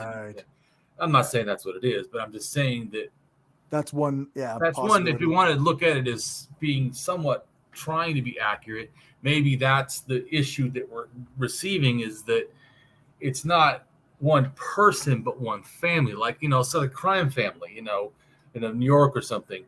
It's not like everyone's actually part of the family, right? Like is it genetically? But they're all considered part of the family. So I'm just saying that maybe that, and we do know that fathers and sons, and this is not an uncommon thing. No, that's right. So I mean, it doesn't, and even they did sometimes 1 and 2, and yeah. So it like I said, this is still loose to me, a loose speculation, because it could be. I don't really, but I'm just saying that it's not it's not a ridiculous conclusion or possibility. Right, yeah, it's within the realm of possibility for sure. Yeah, and that's the thing that to me sometimes that these, like the foreskin thing, there's no reason to even start thinking like that. Yeah, it almost comes out of nowhere. Right, it's like wild. Whoa, yeah. What? Yeah, but I'm not pro circumcision. I'm not either. But there is a kind of mentality among some people who are anti-circumcision, where they will find any link they can to paint circumcision in a particular light. True. So regardless of the evidence, regardless of the ideas of it, and I mean, that sort of struck me as kind of coming from that kind of angle. Yeah. Wanting well, to be I also think it's the fact that you would say that a actual king somehow relates to the name Abraham, that already makes me think like you're using the Bible as some sort of a reference. Right. Because then you're saying that Jews that do this type of thing, and well, Jews are Semitic. Well, Babylonian in a sense was Semitic. Wow, one of the Semitic cultures. Let's not go crazy here. They weren't Jewish, right, or Hebrew or whatever. Yeah, it's not like there was only one Semitic tribe. Right. Yeah. I mean, exactly. I mean, if I remember right, I think even Saudi Arabia is Semitic, and has a Semitic link or something through, or tries to say they have a link through, because like the difference between the Shiites and the Sunnis, which is like the I think Saudi Arabia, that they have a connection through the son that Abraham fathered first with his Egyptian slave, which is I'm forgetting the name now. No, not Ishtar, but it's an E name, I think. You know what I'm talking about?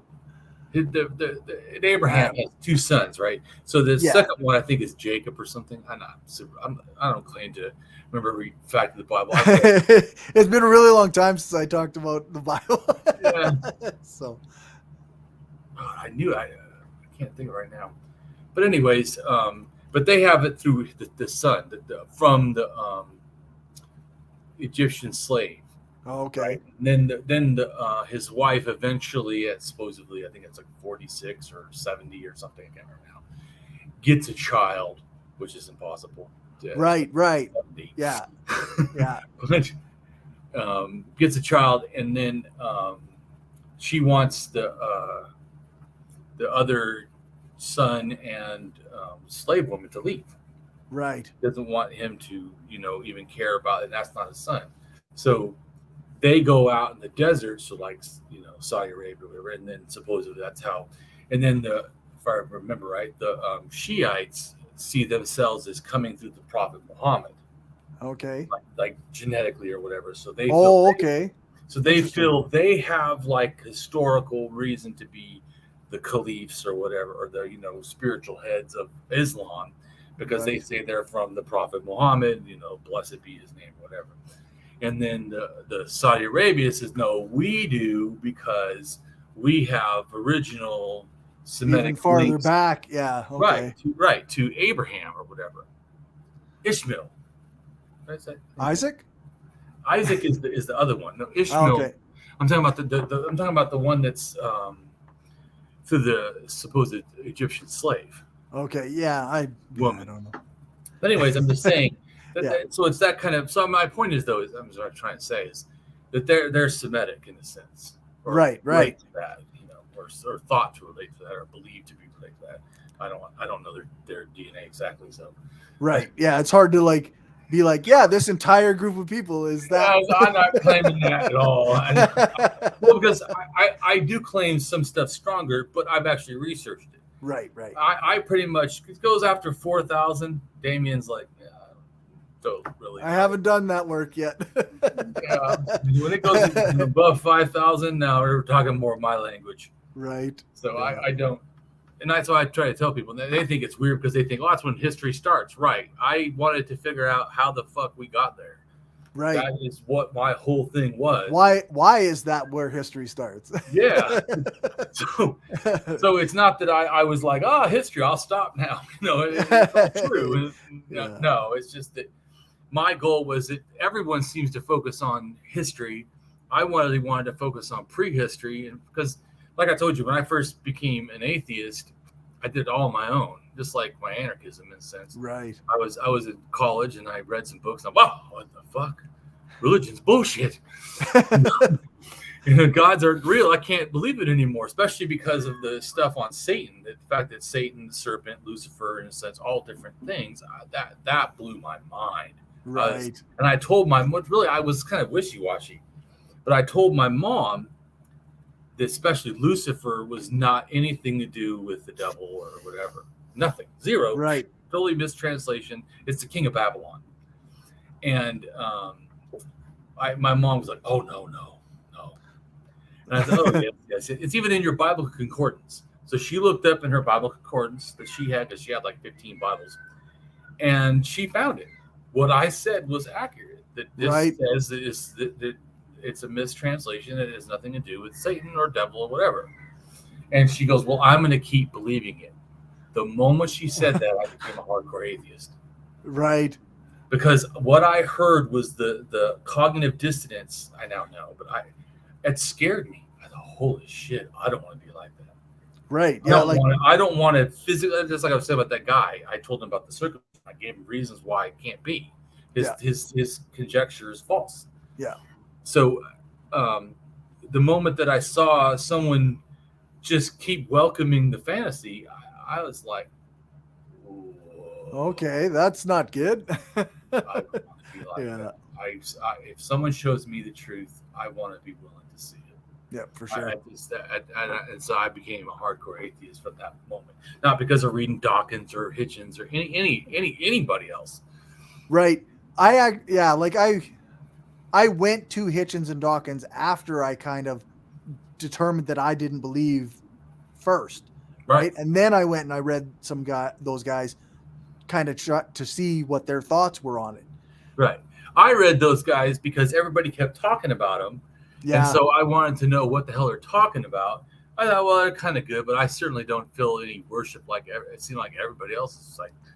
I was a big Hitchens fan. I don't know if I would be now if he was still like alive, but I was a really big Hitchens fan for a while. Yeah, I like some of the things he says, but some of the things he says, I can find philosophers to say better shit to me. Yep, 100%. Better forms of reasoning or whatever. I mean. Yep. So, but it's not like once again, it's not like I'm trying to not like them. It's just okay. Even like I told you, even if he's great, even if he had perfect, I ain't worshiping nobody. Exactly. Exactly. And so when I see anyone doing this, it just makes me go. Yeah. Yeah. Ooh. Like the people who will defend Sam Harris against any discussion about his mistakes or his wrong attitudes. True. Like they'll just sit there and they'll deny reality. I had a friend that I kept telling him about Sam Harris and some of the things and challenging stuff, and he unfriended me in a sense. He was like done with me. We were like really close and stuff. And I'm like, he's like, oh, you should do this spiritualness. And I'm like, no. Yeah. And I had actually started before meeting atheists and stuff. I started thinking I was a spiritual atheist just because also I didn't have language outside of religion. Right. It's some of the problem. And people, oh, spirituality, religion are not connected. Fuck, they're not. Right. That's like saying supernatural and spiritual has nothing to do with it. Then what the fuck does spiritual mean? Right. Yeah, exactly. Well, it means feelings. Well, then use feelings. Yeah, then why do you use the word spiritual? Yeah. But I mean, if people, people can use what they want. I'm just saying that to me, things have to be justified. I want reasoned. I mean, you want to be able to not only communicate well, but to give reasons for the things that you think and believe, and to, adapt when you're shown wrong. Like those are the kind of the whole point of being with other humans, right? Well, certainly being with them in a reasonable way. Yeah. And not saying, like I said, that I'm always reasonable, but that's it. It's a goal. Yeah. It's not something I will, ever not want to have. I mean, I want to have it. It's like someone told me, well, if you were shown that reason wasn't reasonable, would you follow it? And I'm like, if it was a reasonable reason not to follow reason, then maybe I would. But I don't see that. Sounds like a contradiction to me. Well, yeah, it's circular reasoning, right? You're trying to refute reason with reason, and that's not a thing that you can do. Well, once again, I don't know how you're going to validate, that. And maybe if you said, oh, well, I don't, if a kid asks me how do I feel about something, maybe I won't say the exact reason that I think. Well, that's not, you're just caveating, not saying reason isn't important. Right. Just caveating that the person that you're dealing with, like when science has to deal with the public, yep, you have to give a lot simpler answers, and sometimes you have to say things that if another scientist might go, what? Yeah. But it's not that you're, once again, not that you're trying to lie to children or something, but you're trying to make it relatable to them so that it's of most benefit. Because, I mean, imagine if you tried to explain all of prehistory, even that I've taught you so far, to your child. Well, yeah. It's probably a lot for a regular adult. That's right. Yeah, that's let right. alone a freaking child. That's why I also I told people before when I was doing direct activism in the street and everything, I will not debate anyone under 18. I won't. Yeah, that's fair. Because I feel like I don't feel like they're emotionally ready. They're not really totally their own person, and some of the stuff that I have is hard for adults. So I just no, that's fair. And so it's just my own personal thing, but there's ways of behaving that I have no problem telling them this is what I think, this is why, but I won't, as far as debating them. Well, and that's like my partner is a spiritual person. Right.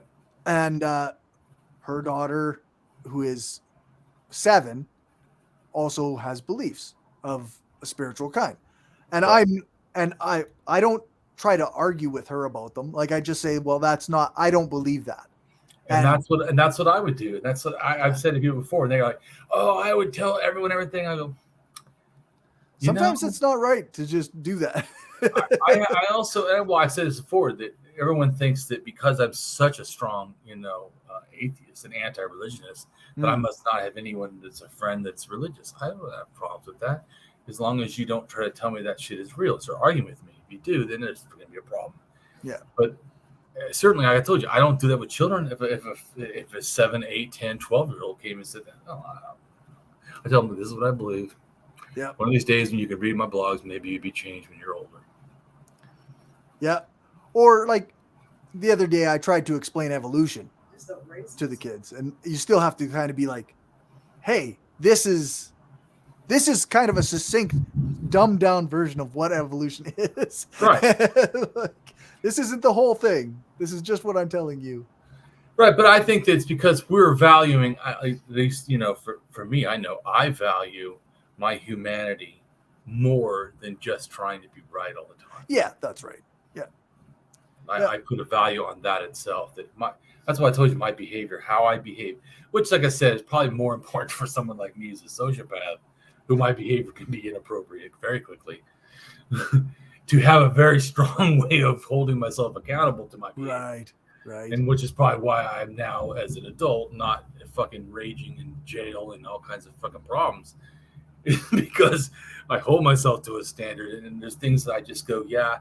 Like I told someone before, for me, and maybe not to other people, I've lost the privilege of really being angry at people because my stuff goes to violence. Right. So yeah, and you don't want to go that far. Inappropriate aggression, and or it may be, and so it's better for me to go. I really need to just not be angry. Yeah, I need to not get involved in that because I could be unhealthy. But I think that's also wisdom. Everybody's different. And so I realize I do have a mental problem where I can be aggressive as my nature, and I don't want to be aggressive. So the best way for me is to actually not do things that maybe you would feel no big deal. If I want to. Well, you can. Shit might not be good. Right. Yeah. And that's why I've said a statement many times that don't let anger become an unethical behavior. And I'm not really demanding the world. I demand that of myself. Damien, don't let anger become an unethical behavior. Yeah. Although I think it is a good rule for almost a universal rule, right? Like that's like, if you let your anger turn into unethical behaviors, then you might justify anger in an unreasonable situation, right? Very easily. So then all of a sudden you're acting unethically in a variety of situations where it's not justified. Right. And like I said, that's why for me, I have a stronger, I don't give my, that's why I feel like some people are like, well, there's one guy I talked to, he goes like, well, I'm a sociopath. Like, oh yeah, so am I. It doesn't give me some license to go harm people and go, well, hey, fuck it. That's what I do. That's just no, me. It's an honorable person to me goes, I have this problem and thus I act differently because I know I have this problem. Yeah. And so it's important to me to be a better person. I told you that I when people are like, what's your deal? Anarchism is social. I'm like, my real deal, my game is I want to be a good person. Yeah. And that's also why I use that as a way to go against people. Are you being a good person?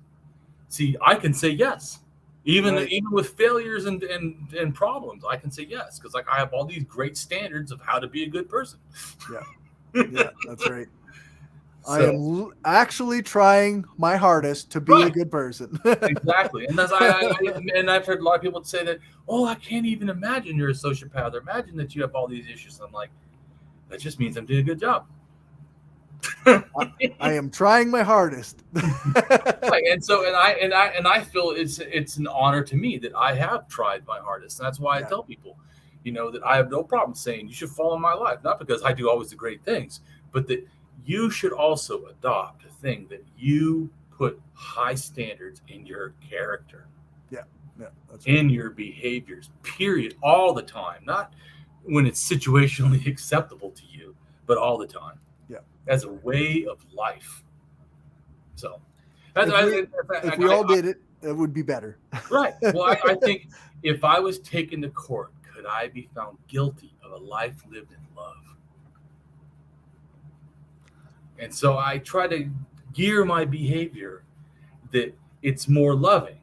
Yeah. Like I said, even like challenging that guy, my first reaction would be to be mean and whatever and laugh and, but instead I tried to be thoughtful and understanding and, caring. Yeah. And teaching. And so ends up that I do good things, but it doesn't mean that's my nature. Right. And I think because of that, me doing that, it shows people that you got no excuse. Yeah. You don't got fucking mental illness that makes you want to do bad shit. I do. Yeah. And yet I can still do good. Well, that means that you should be able to do good. You just need to hold yourself accountable. And they go, I don't know, it's too hard. I go, how often do you hit kids? How often do you rape people? Well, I don't do those things. Oh, so you do have standards. Right.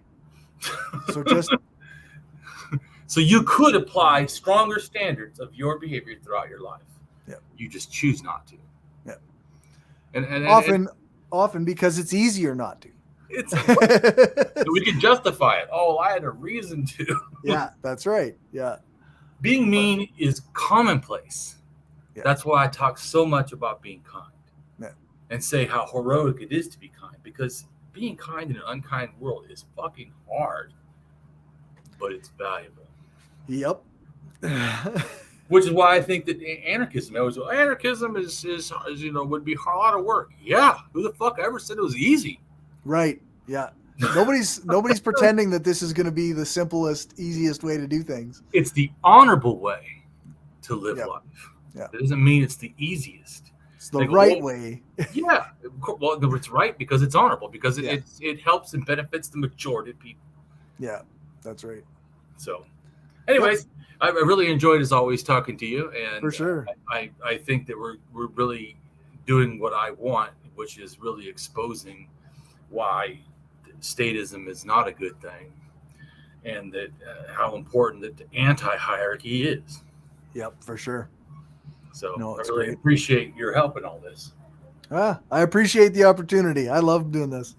Right on. Well, everybody, see you in our next video. For sure. Oh, go ahead and tell everybody about your stuff. Oh, yeah, I guess. I haven't pushed the button yet. So at Skeptical Lefty on Twitter. I'm more active on there these days. I've got a whole bunch of interviews lined up for my YouTube channel, which is The Mind of a Skeptical Leftist. Everything I do is also as a podcast on anchor.fm/skeptical leftist. So cool. Right on. And I'm not 100% sure about when the next video for us is going to be. It may be normal or it may not be, because my house just got finished. Oh, wow. Right on. On Monday, I go and do the first walkthrough, the final walkthrough, whatever. And then maybe a week after that, it's going to be ours. And then a week after that, we start moving in. So I don't, maybe it'll be fine. Maybe I don't know. But anyways, we'll still keep doing it. We may do the next one and then take a week off or whatever, and then finish again in my new house. So play it by ear, see how things go. Yeah, but it's still going to happen. For sure. All right. See ya.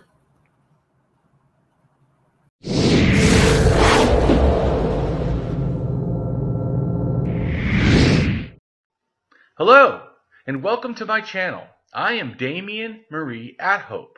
In the simplest terms, I am an atheist-humanist philosopher and prehistorical writer-researcher at DamienMarieAtHope.com. I am specifically an axiological atheist.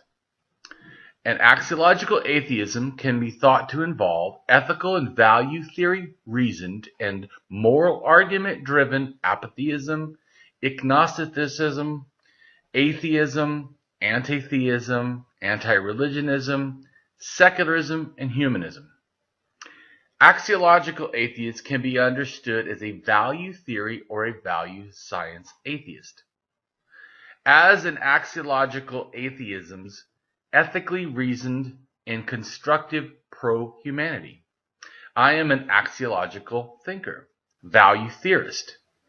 The science of goodness, worthiness, usefulness, valuableness, virtue, reliableness, accuracy, validity, morality, integrity, beneficialness, etc., etc. We axiologists have a value consciousness. And in general, we see the architecture of humanistic humanitarianism value in people that we see as dignity beings. Places and things are not. Axiology is a value theory. In its broadest sense, it involves areas of philosophy that are deemed to encompass some evaluative or evaluation aspect. Therefore, it crosses almost all domains in some way or another. Now for a more detailed terms as to what I am.